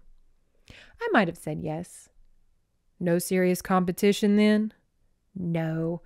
I've always been too busy trying to get myself something like this to even think about dating. Are you happy now that you have it? It's all you want? Yeah. Too wrapped up in it to spend a little time with me? We're working together, remember? In another week, I should have all the details I want. Then we go back to New York, Richard. And you'll go out with me? I'd be delighted. I wish I was as good with words as I'm supposed to be with a camera. I'd tell you how wonderful I think you are, Samantha. But he didn't need words then. He was going to kiss me. I saw it in his eyes. His hands tightened, and instinctively I leaned towards him. My eyes had closed, and I was clinging to him. I had never been kissed like that before. I opened my eyes slowly and looked at him and found him as full of longing as I was. We straightened slowly and started toward the stairs. You should be careful walking around this mausoleum in that thin robe and nightgown, he he said in a thick voice. You might catch something, Samantha. Okay, I'm gonna be honest with y'all. The whole Richard thing is really shoehorned into the story and really stupid. I would have really appreciated this novel without any romance, or at least not this serious. Like, let them flirt. Let them have some scary like little, ooh, and she jumps in his arms, or vice versa, or just hijinks. But to be like, oh my God, I just like really am into you. Like, I don't know. It just, I guess it's romantic in like the pre-90s sense of that's kind of how relationships were. Like, you would go on a work trip and just be like, do you like me? I like you, in a haunted castle. I guess now that I think about it, that is a cute place to declare that you have a crush on someone.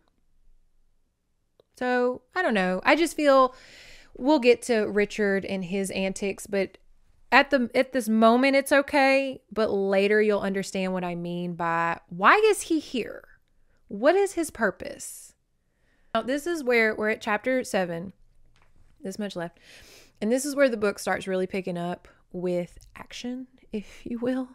She's asleep and she finds herself awakened by something. Something awakens her and she hears her door handle click. And she immediately gets up and puts her ear to the door and she's like, hello? And she hears heavy breathing, which is what everybody wants to hear on the outside of their door in a castle at night. And she's freaking out, obviously. She's like, oh my God, what the fuck? And she says, hello? Who's there? And that voice goes like, shit. She hears it like, catch, and runs. And she starts hearing bare feet running down the hall. And she's like, oh no, you don't. And so she bravely opens the door to see who it was because she thinks it's Sasha. She has had her eye on Sasha this whole book. He hasn't done nothing. Don't worry. I haven't not told y'all anything. He literally just shows up to functions looking creepy. He hasn't said a word. She sees that it is not Sasha, but a woman with long black hair and a white flowing gown who could have doubled as Countess Laura. And she's like, is it Countess Laura? And then she's like, is it Cheryl? But we remember Cheryl has blonde hair. So she doesn't know who it is because everybody fucking looks alike in this castle. She has this moment where she thinks it's Cheryl. Again, long black hair, thinks it's Cheryl, the blonde. But she thinks it's Cheryl because the figure goes towards Richard's door. And Samantha has this moment of she's like, oh, hell nah. You aren't going to Richard's door when I'm on you. Ooh, you better fucking run. And I kind of like that. I was just like, you got him, Samantha. They at your man's door. You better go snatch a bitch. Anyways, it's not that case because she runs past Richard's door. Phew. And then she's like, oh my God, is it Maritza? Maritza has long black hair. She's like, she starts yelling, Maritza, I know it's you. Come here, come here. And the girl's just, oh no, and just keeps running. Samantha darts real quick to the side to kind of see like if she hides, maybe this figure will slow the fuck down and stop so she can see who she is. And she does right at Sasha's door. And the figure stops, looks around. Samantha still can't friggin' see because it's a castle. And big masculine hands yank her into this door. And she sees that it's Sasha. He comes out, looks around. He's in his Russian garb from the party, looking creepy. He looks around and she feels like he's looking straight at her, but she waits and he goes back in his room and she waits for like 10 minutes and nothing happens and she goes back to her room. Somehow she is able to sleep. Maritza wakes up with breakfast looking fresh. Keep in mind, Samantha does not know who this person was. We don't either. She's like, could be Maritza, could have been Countess Laura, could have been any of this friggin' maids because they're all inbred and look alike. She is very tired and cranky and accuses Maritza outright. She's like, why were you at my door? And Maritza's like, whoa. And Samantha's just accusing her left and right, eating her toast, just like, I know it was you. And Maritza's like, how do I make you believe me, girl? Like, it wasn't, I partied and then I went to my room. Maritza explains that her and her side of the family stayed in the village that night because they were all drunk as a skunk. And she's like, we all stayed at the village. We saw Richard, Mansfield and Cheryl riding horses in the middle of the night. You know, does that have anything to do with it? And of course, Samantha's just like, shut the fuck up. Don't tell me that. And Maritza says the thing of, oh, mademoiselle, it is truth. You cannot think of me of one of Sasha's creatures. What do you mean one of Sasha's creatures? She explains that her and, remember, her and young Igor plan on getting married one day. Again, more like, y'all gotta date other people. Anyways, her and young Igor plan on getting married. So she's not interested in Richard. She's not interested in Sasha, that's for sure. And she explains that Sasha he can entrance women, much like Rasputin, into do his errands and bidding, whatever that means. She explains that young Igor is different than the other men. He is not afraid of Sasha and would sooner kill him if he could. And Sasha knows this, and that's why he leaves Maritza alone. And Maritza says all the older women say that Sasha has special powers and he can control other women and to stay away from them. And Maritza says, do you think Sasha was at your door last night? It was Sasha, mademoiselle. Leave this place. Leave Wichez hammer and take Monsieur Mansfield with you. For the power that Sasha has is from the dead. From Rasputin. It is evil, mademoiselle. What's nonsense, Samantha? And guess who shows up? Crazy ass Cheryl. We were talking about Sasha. Maritza seems to think he has some sort of strange powers over women. And you find that hard to believe, don't you? At his age. Well, age has no effect on Sasha. Haven't you noticed the color of his hair and beard? He was young when he was sent to my grandmother. That was in 1917. Just before the Bolshevik Revolution. Now, there were men at the court who would have killed Sasha as they killed Rasputin. He saw Rasputin's murderer. And the family feared for his life. Men like him still beget children in Russia. We weren't talking about his virility. She laughed. But isn't that part of his power over women? Samantha, you're not a prude, are you? Certainly not, but that isn't the point, Cheryl. Maritza believes he can make women come to him at will, and afterward they remember nothing of it. Wasn't that what you meant, Maritza? There was no humor in Cheryl's smile, and her eyes were hard. Maritza is a foolish girl. Poor Sasha. They tell all kinds of stories about him. She turned to the little maid. Leave us. Go to my room and wait for me. I need you to help me change. Katya has run off somewhere. I was looking for her this morning when I passed you and Igor. In fact, I sent to the village to ask if she was there. Go quickly now. I'll have my gray skirt and red sweater, I think. Sent them out. No, you can return later to take Samantha's tray when she's done. Yes, mademoiselle. Maritza hesitated. Well, Maritza, what is it now? Katya did not go to village last night, mademoiselle. She drank too much. She had already gone to room when we left. She's asleep, I know, because I went to room to ask her to come with us. I could not wake her. Then she moved to somebody's bed, no doubt, Cheryl said acidly. And Igor will not find her in the village. She'll come to me with some foolish lie to explain her absence. And for Peter's sake, I'll pretend to believe it. He doesn't like me to be angry with the servants. But they are a trial, Samantha, as you've seen. I was inclined to believe that as I watched Maritza close the door. I turned to Cheryl. She mentioned she passed you in the forest, riding with Mr. Mansfield. Her mood changed and she laughed. Oh, yes, we rode out looking for Katya. You were asleep. I was angry when Katya didn't appear to help me dress this morning. It's a pity you don't ride, Samantha, she said suddenly. I've never missed it so far. Please don't be angry with me. Angry with you? Why? I forced a smile. What a funny thing to say. But you were angry with me, weren't you? last night and again just now, because I seem to you to be taking too much interest in Richard. You're in love with him, aren't you? Really, Cheryl? She put one arm around my shoulder. Please, Samantha, we're friends, you and I. We were friends before Richard came, and I want to remain your friend. I wouldn't try to take him away from you, even if I could. And I couldn't, you know. He's in love with you. You say the oddest things, Cheryl. And you imagine things. You'll marry him, she said confidently. I'm sure of it. And I'll be happy for you both. So try not to be angry with me, Samantha. If I seem to take an interest in him, well, I can't help it. I'm a woman now, and except for Peter, I'm a little lonely here. I suppose it's natural when someone like Richard comes along to want to spread my wings a little, but I would be just as happy, really, to have you with us. And if you gave signs of wanting to be rid of me, why, I'd be off somewhere at once and leave you together. Please believe that, Samantha. Please, Samantha? Okay, I admit I like him, and I was a little jealous for no reason. It's one of those things a girl can't help when she likes someone.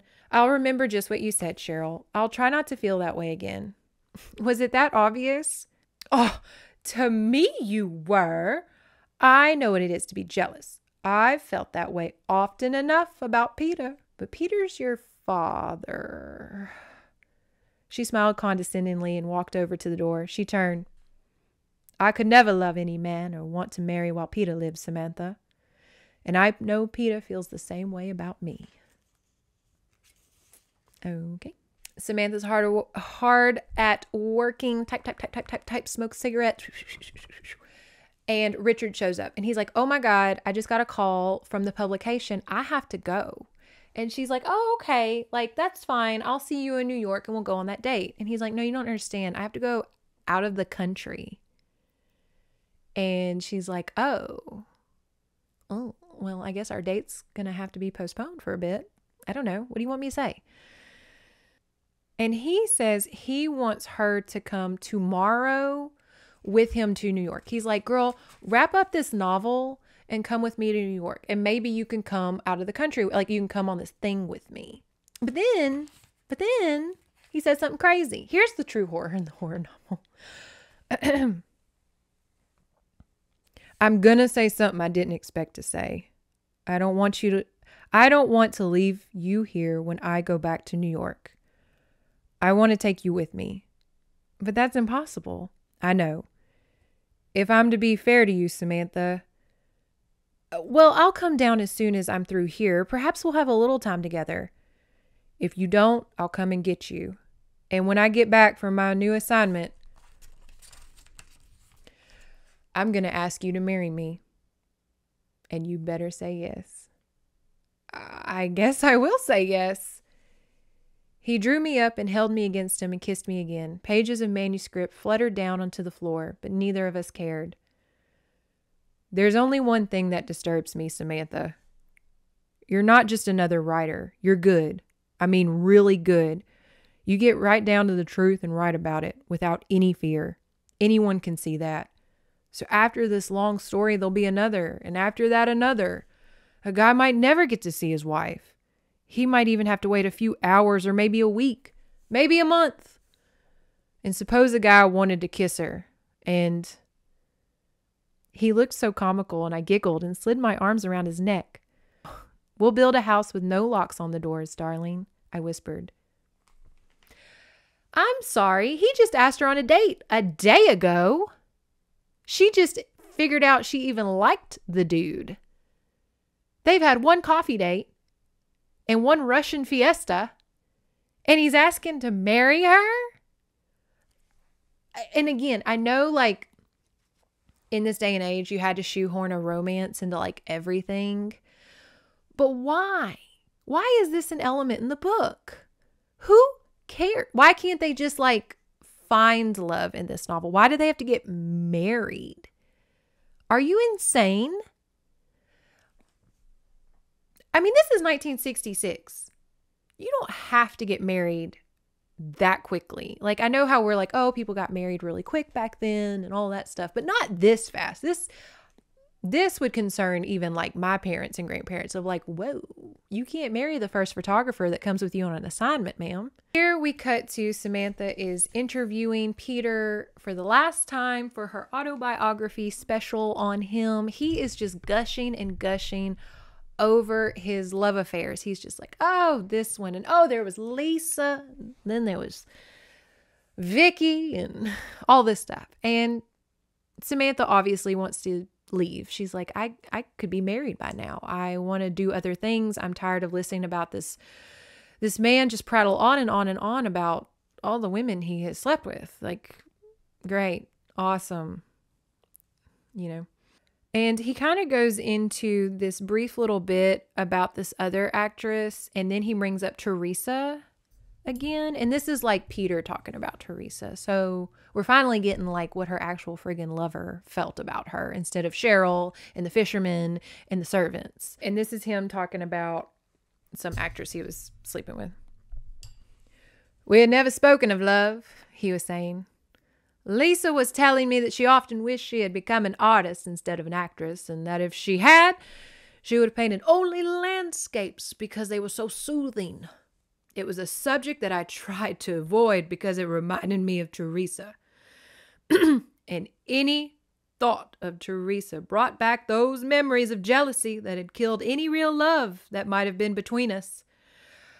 I'm not excusing myself, of course. On the contrary, I knew how often and how cruelly I had wronged Teresa.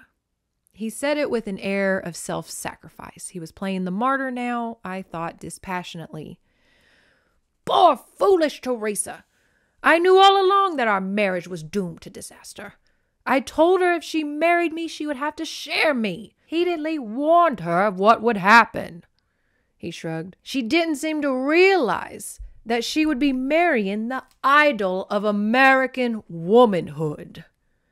Still, as I said, I can't blame her. Her feelings were natural.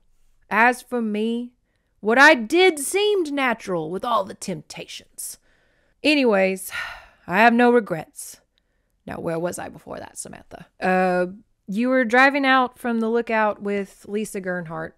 Oh, yes, Lisa. He came back to the table and sat down. No doubt those passions and whims I talk of must seem strange to you. Do they, Samantha? The black, finely shaped eyebrow rose, inquiring. I didn't consider an answer necessary, and even if I had, I don't think he would have liked what I have said. He went on unnoticingly. Lisa understood me in a way that only a few women have. He stood up and started striding around the room again, his hands clasped behind his back, reliving his affair with Lisa Gernhardt to the full. I suppose I should have been enthralled by all this, but today I wasn't. His arrogance and conceit annoyed me, and the more I heard of his story, the less I liked him. Again, I tried to keep my personal reactions separate from the story. What I thought of Peter Castaneo didn't matter. These confessions would be the biggest thing that had ever happened to Secrets. Now that you had loved, did she become your mistress? No, the Peasant King, the drama which I was playing the male lead in, was returning to Broadway. Lisa was caught up in her work in Hollywood. Circumstances, a continent between us. But it was during that season on Broadway that Teresa's tragic death occurred. I resigned from the part, and I understood he took my place. I returned here. I have not played since. I couldn't resist saying, in which sense, Peter? He laughed, though I don't think he was amused. You have a puckish wit, my dear Samantha. So far as the world outside the walls of Wichez Hammer is concerned, I have played in neither sense. But the habits of a lifetime are not easily cast aside. There are attractive women among my people here, and to them the will of the master of Wichez Hammer is their will. I don't think I need to elaborate. She goes on to say, like, ew, he's like got a harem in his village probably. The more she learns about how many women he's been with, the more she's like, gross. He says he's like, okay, we'll catch up tomorrow. She's like, no, I really need to go back to New York. I've been here long enough. I've got enough information. I will write the best autobiography for you.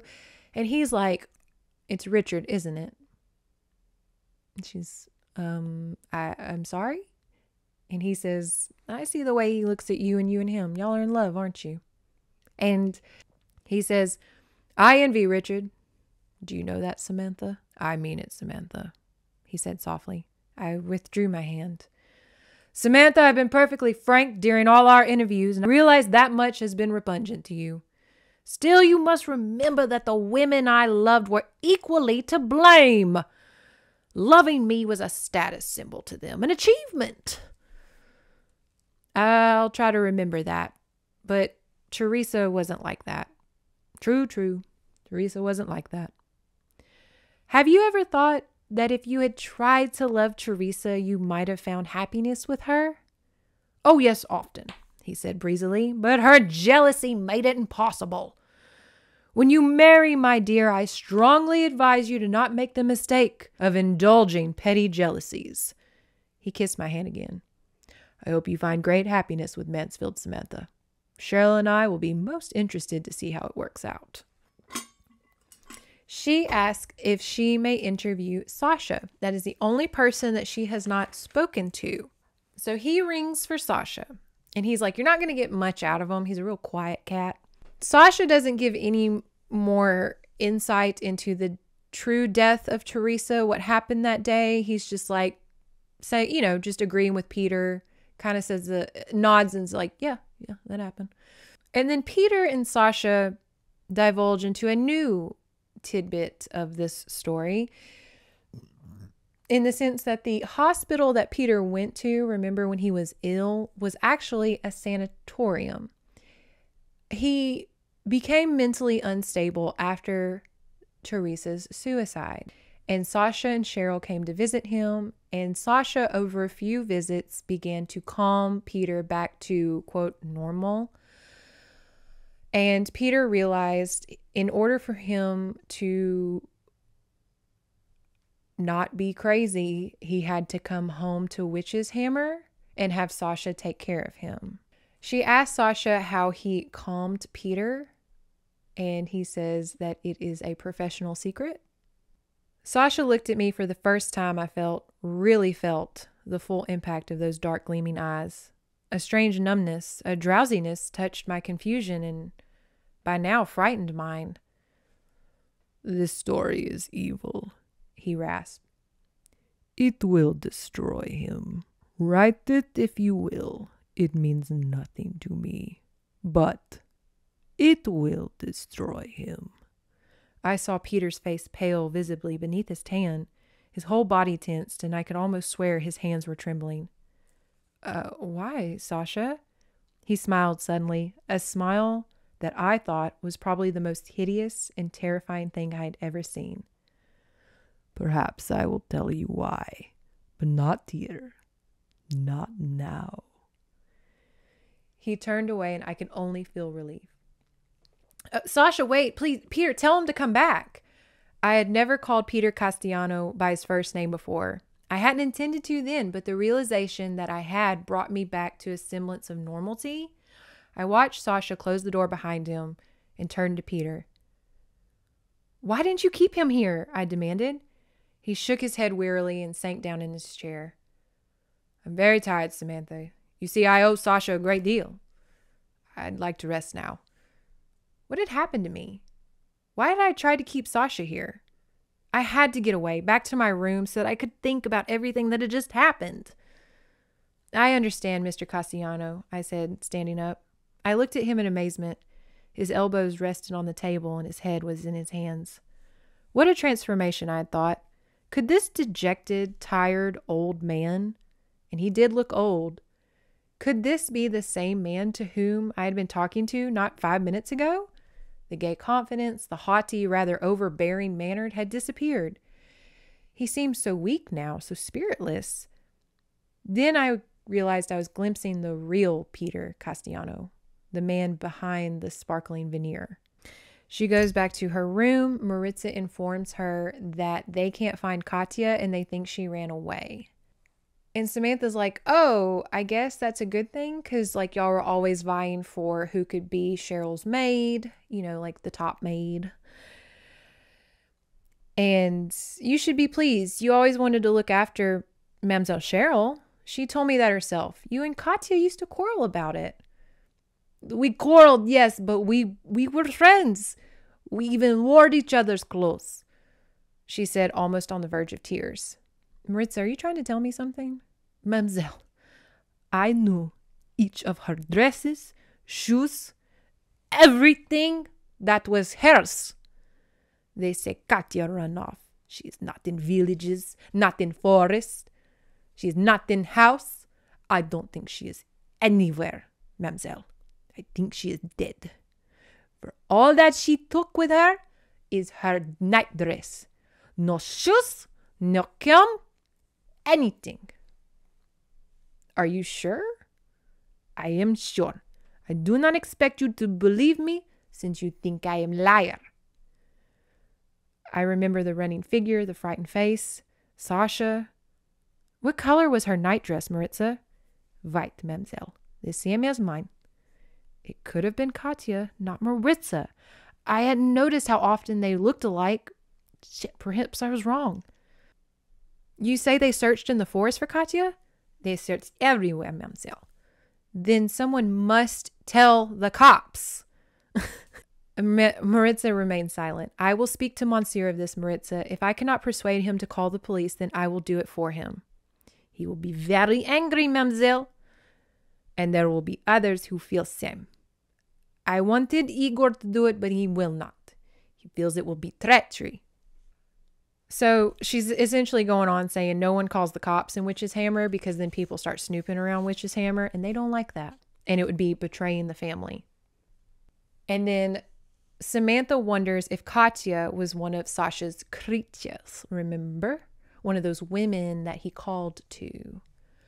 My mind was in turmoil. Peter had been in a mental hospital. Peter was obsessed with women. Peter had as good as said he was not lonely at Wichez Hammer. Why should he be? These were his people. Peasants were property. But Sasha, Rasputin had been a hypnotist, a man with strange powers over women. Was Sasha a hypnotist too? Why did Peter, who regretted nothing else, have such a sense of guilt over Teresa's death? Why? Unless that guilt had a very real foundation. Could Peter have murdered Teresa? But the police's evidence had made that impossible. Peter had not reached Teresa when she jumped. And she looks through that file that Richard Mansfield had brought where he interviewed all the villagers, and she comes across that fisherman's tale of how he talked to Teresa as she walked towards the cliff, and Peter was screaming at her, and she just kept clocking and just walked as if she couldn't. She was like in a daze, as if she was hypnotized. And she wonders if Katya could have been coming to her door that night to warn her. Sasha had obviously resented my questions earlier. He could have had some reason for wanting to avoid them. Peter had a motive for killing Teresa, a strong motive, and an equally strong guilt complex following her death. Guilt had put him in the mental hospital for years.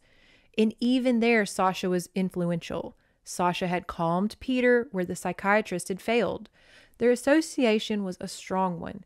Peter, too, must be one of Sasha's creatures, bound to him through those dark, evil eyes.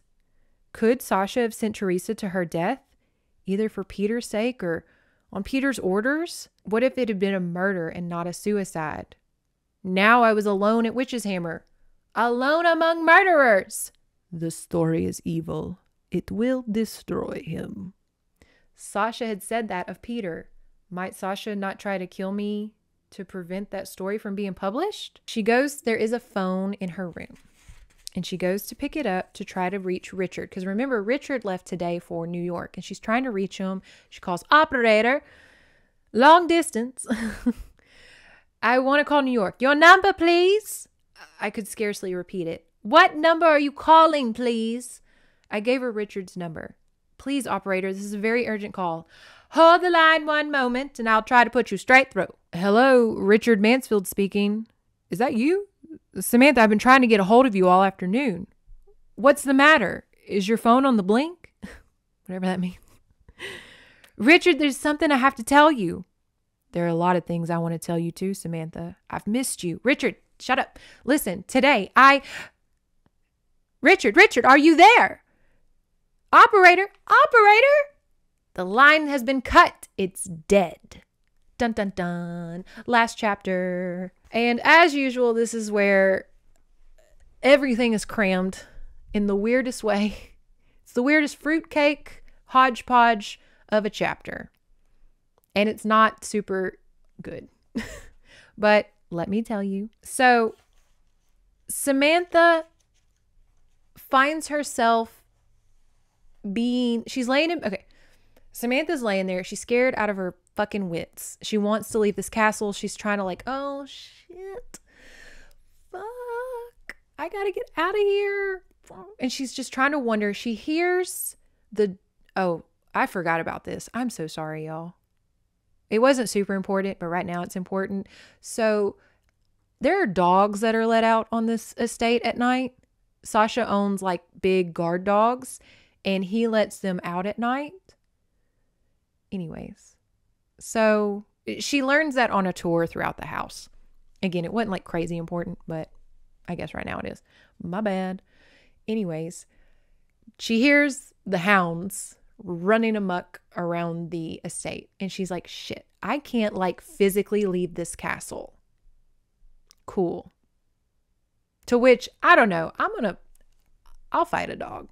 I won't live probably, but I would rather try than just be cooped up in a castle full of hypnotist murderers and crazy Cheryl. All right, she's laying in bed.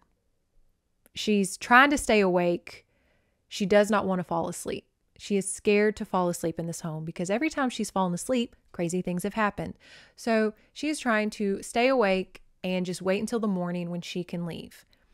But she finds herself oddly kind of being lulled to sleep. And she realizes someone is trying to put her to sleep. And she is fighting it and fighting it. But she's exhausted. Being scared is very tiring. And so she falls asleep. And she finds herself walking along the village. And she can't control herself. And she's walking. She sees the fisherman that Richard talked to. And he says the same thing he told Teresa. Of hey, Teresa, it's cold out. You should have brought your jacket, girl. And she looks down and she realizes she is Teresa. She's Teresa walking to her death. And she is trying to fight it, and she cannot. She hears Peter screaming, "No, stop. Teresa, no." And she is about to take the leap, but she feels a cold, sharp wind. And it wakes her up from this nightmare. And as she wakes up, she looks down. She's on the cliffside. It's the middle of the night. It is icy, cold, windy rain. Great. And she looks down, and there's the ocean waves crashing on rocks. And she immediately jumps back, as we all would, freaks out, starts clawing her way to any form of safety, claws her way up on this object, and looks and realizes it's the Countess's mausoleum. And she's like, oh, fuck, no, not that. And she just panics. She has a Snow White through the woods moment. She's in her negligee, barefoot. It's icy cold Maine weather, raining on her, running through the woods. She's like, I got to get out of here. I'm just running. I'm just going to run. Just going to run. I'm not running back to that fucking castle. I can tell you that. I'm going to run somewhere. She stumbles upon this little village cottage thing, opens the door, and finds a bunch of cloaked figures around the body of Katya. And of course, as she does, faints. Don't be taking assignments in creepy castles if you are inclined to faint when you are met with any sharp nervousness. We cannot have that liability. Also, not only that, but the head trauma. What if she bangs her head on something doing that shit? That's very dangerous. Anyways, she wakes up. Maritza is there. And she's like, oh my God, are you okay? Are you okay?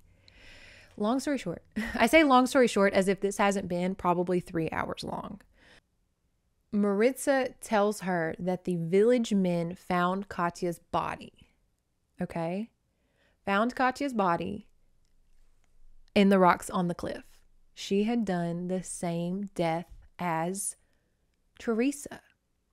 And Maritza's like, you were about to do the same thing from the looks of it, because Samantha kind of tells her what she went through.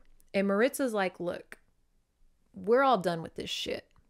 Katya's dead. Teresa's dead. Like whoever's doing this is coming after the villagers. We need to go. Fuck this family. Fuck this castle. We're out. She says that Igor, young Igor, who she's going to marry, her fiance, has left to go get more help. And he is going to come back if they can meet him at the gate and take them to the airport. Okay? Now there's a problem. There's about 8 giant attack dogs roaming. Okay? And so they give Samantha a cloak, of which they were having a funeral for Katya. I forgot to mention that. They were having a little funeral for Katya. They had found her body. She was dressed in her robe. Everybody was wearing robes, because what they're about to do is they are about to go and get the fuck out of here.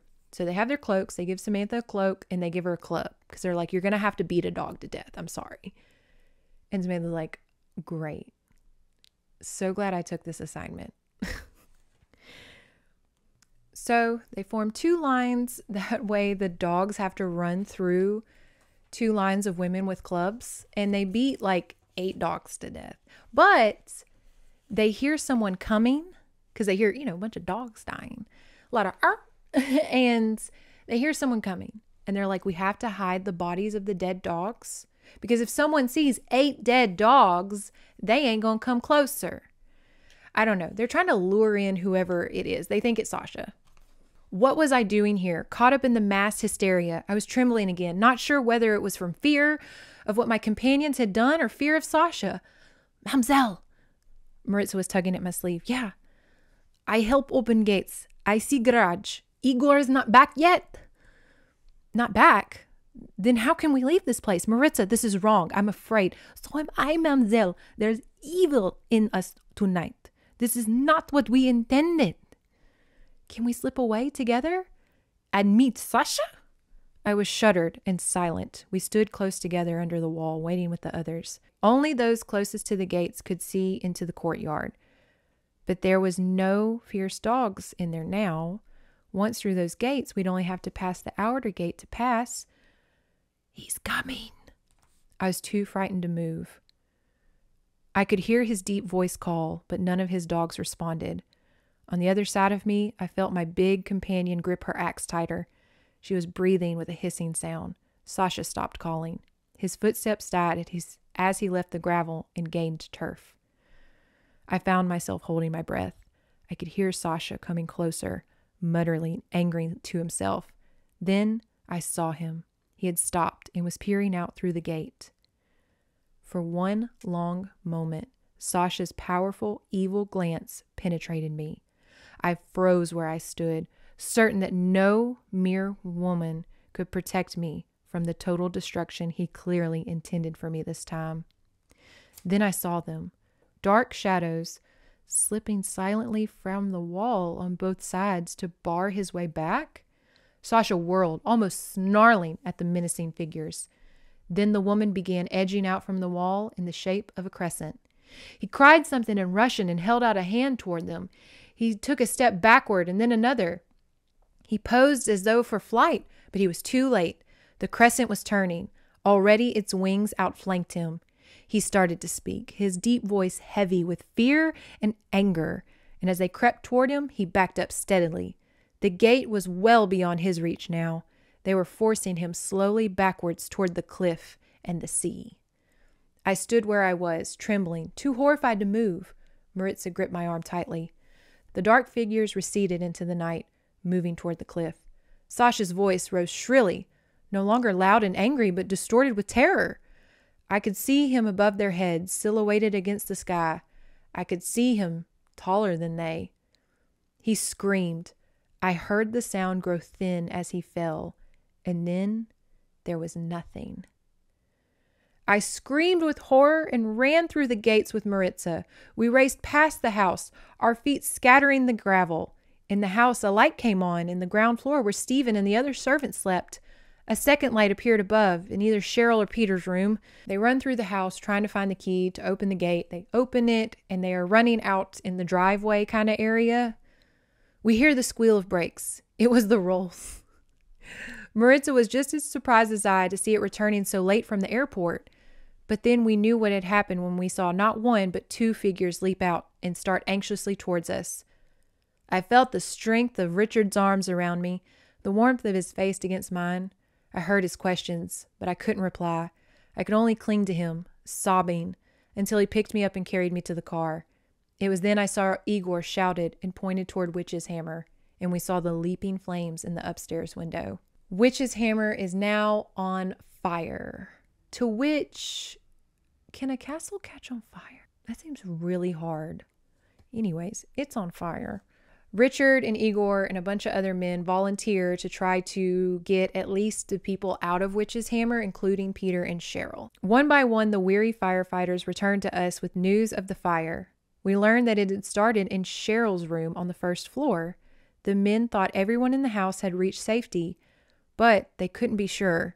Another said Peter was safe but had collapsed. Ambulances came and took away those who were hurt. Mainly firefighters overcome by the thick smoke or suffering from burns. It was dawn when Richard and Igor came back, both black with smoke and weary to the point of exhaustion. I will never forget the moment that Richard took me in his arms and kissed me and held me close, saying quietly, "Samantha, Cheryl didn't get out of her room. They think she was overcome by smoke up there. We tried to get her out, but the flames... She's dead, Samantha." I could only cling to him. I was ill for the long days that preceded the inquiry.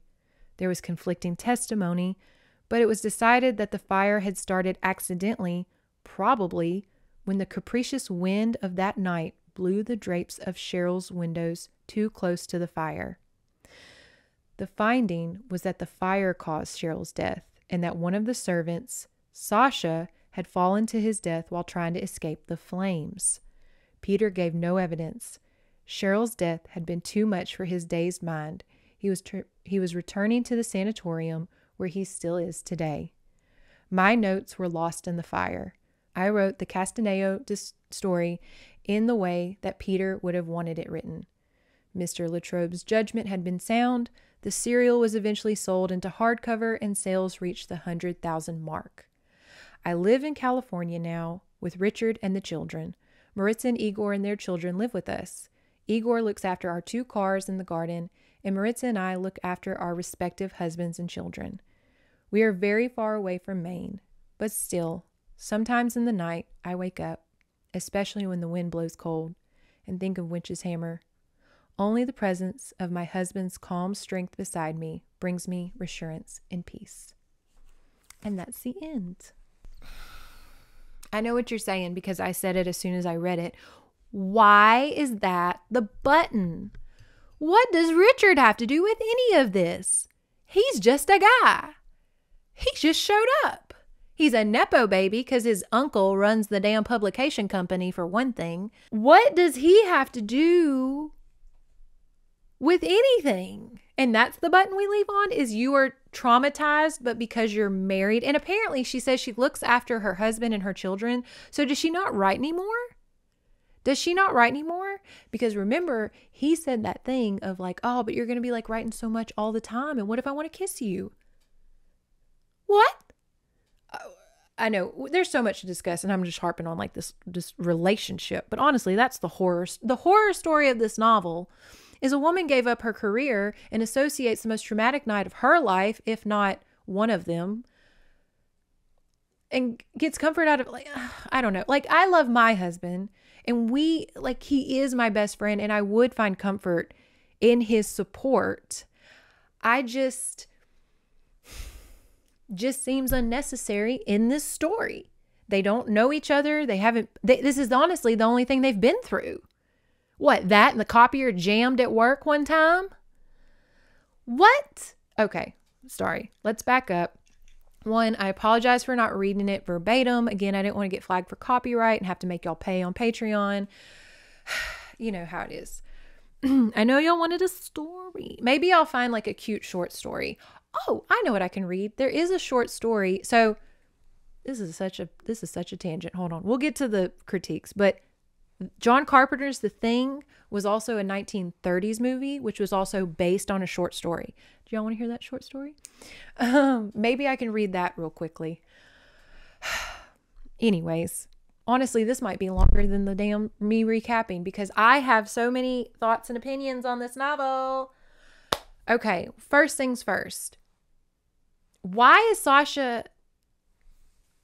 I thought Sasha was a red herring. I thought he was Creepy McCreeperson because that's what we thought. Because he was like, ooh, Rasputin's son, and he's creepy.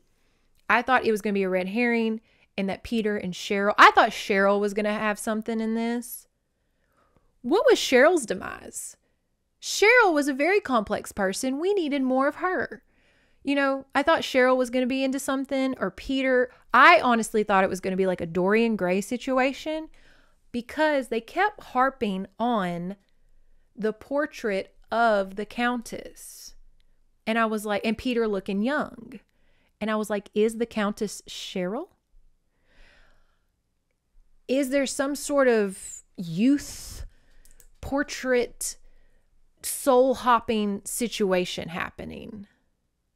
You know, there's so much there. But apparently, Peter's just an old fart who likes women. Cheryl's just really into her dad. And Sasha, but then, okay, let's harp on that. Sasha's the bad guy. Okay, I'll accept it. What's his motivation? What does he get from throwing Peter's wives and girlfriends and just women in general off of a cliff? What does he get out of that? Okay, I'd understand because like Rasputin and like Anastasia, it was about power. But Peter was in a sanatorium and Sasha had the whole castle to himself. He controlled the Countess. He controlled everything already. So why did he need Peter to come back? Okay, let's say maybe he brought Peter back just because he could. He's a nice guy. He liked Peter. Okay. Maybe Cheryl, because Cheryl was with him. Maybe Cheryl told him to bring her daddy back. But then nothing else happened. There was no, like, what is everybody's motivation in this novel? I know it's little, but you can't be planting big, huge things like that and not harvest them. They just go to waste. Like Cheryl wearing a white gown with her dad to the party. Like, I'm just so torn up on Cheryl. I'm just so torn up on Cheryl, y'all.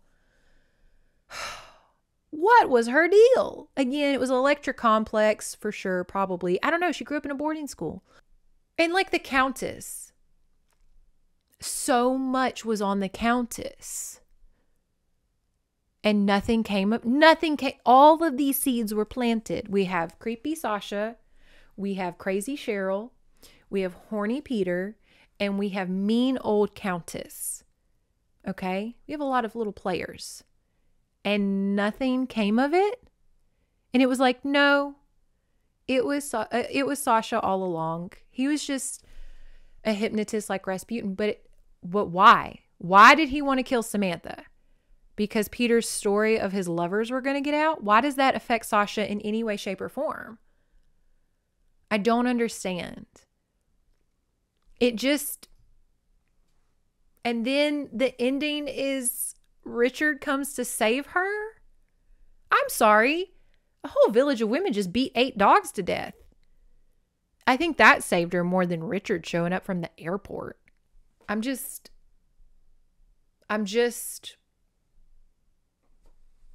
What?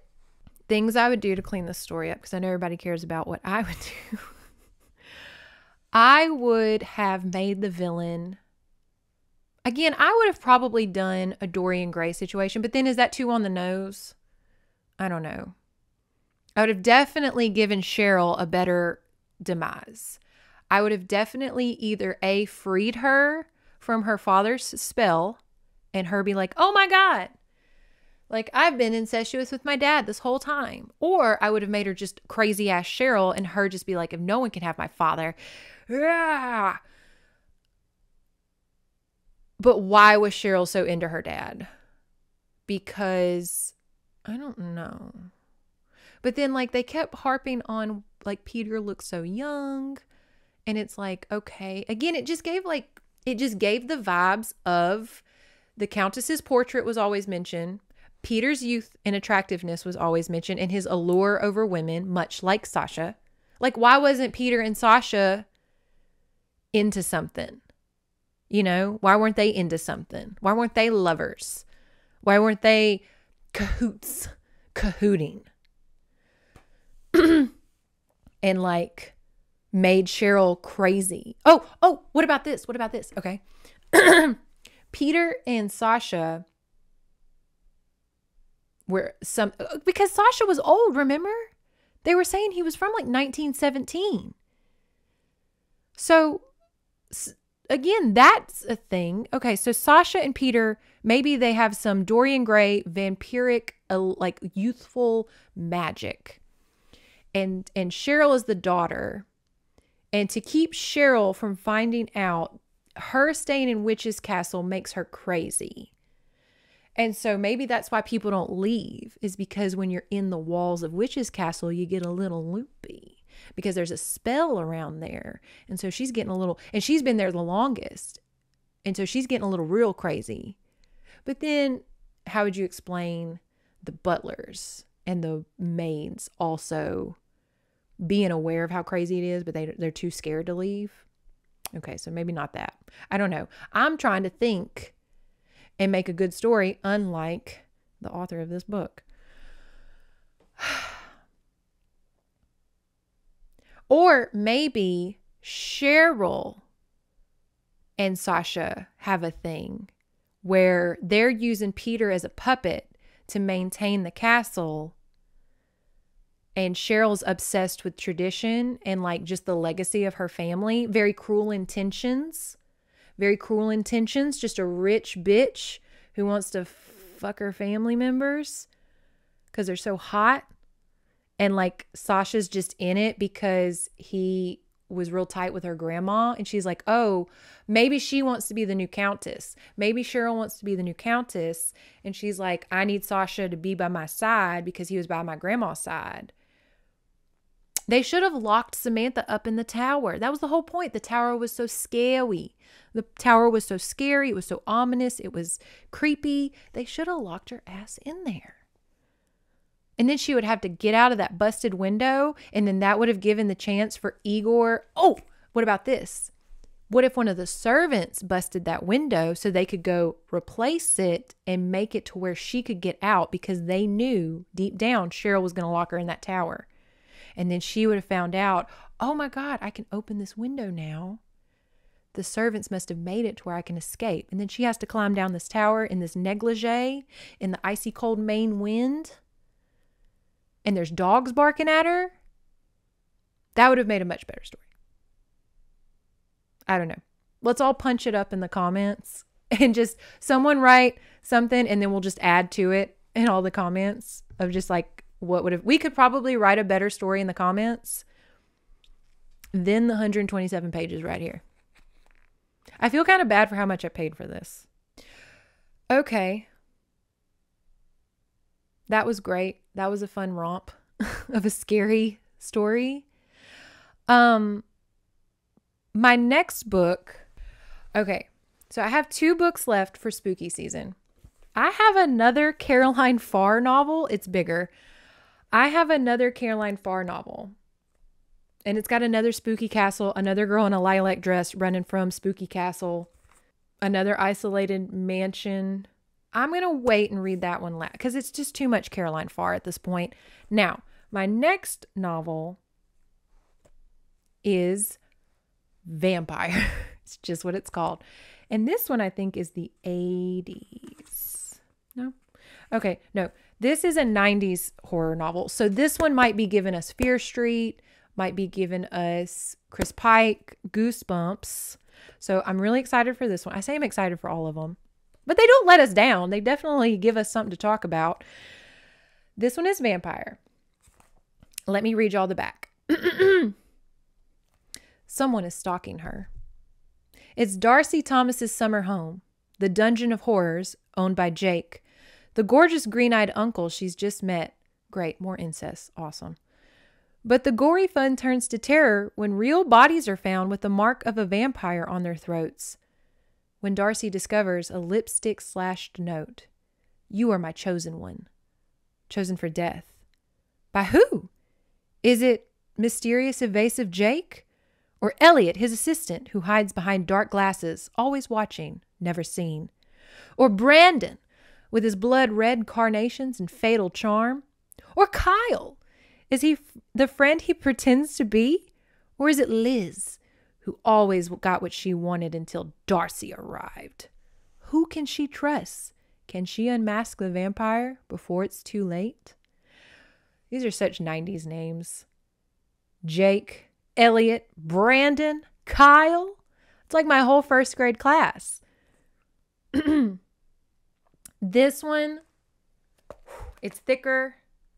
It's 90s.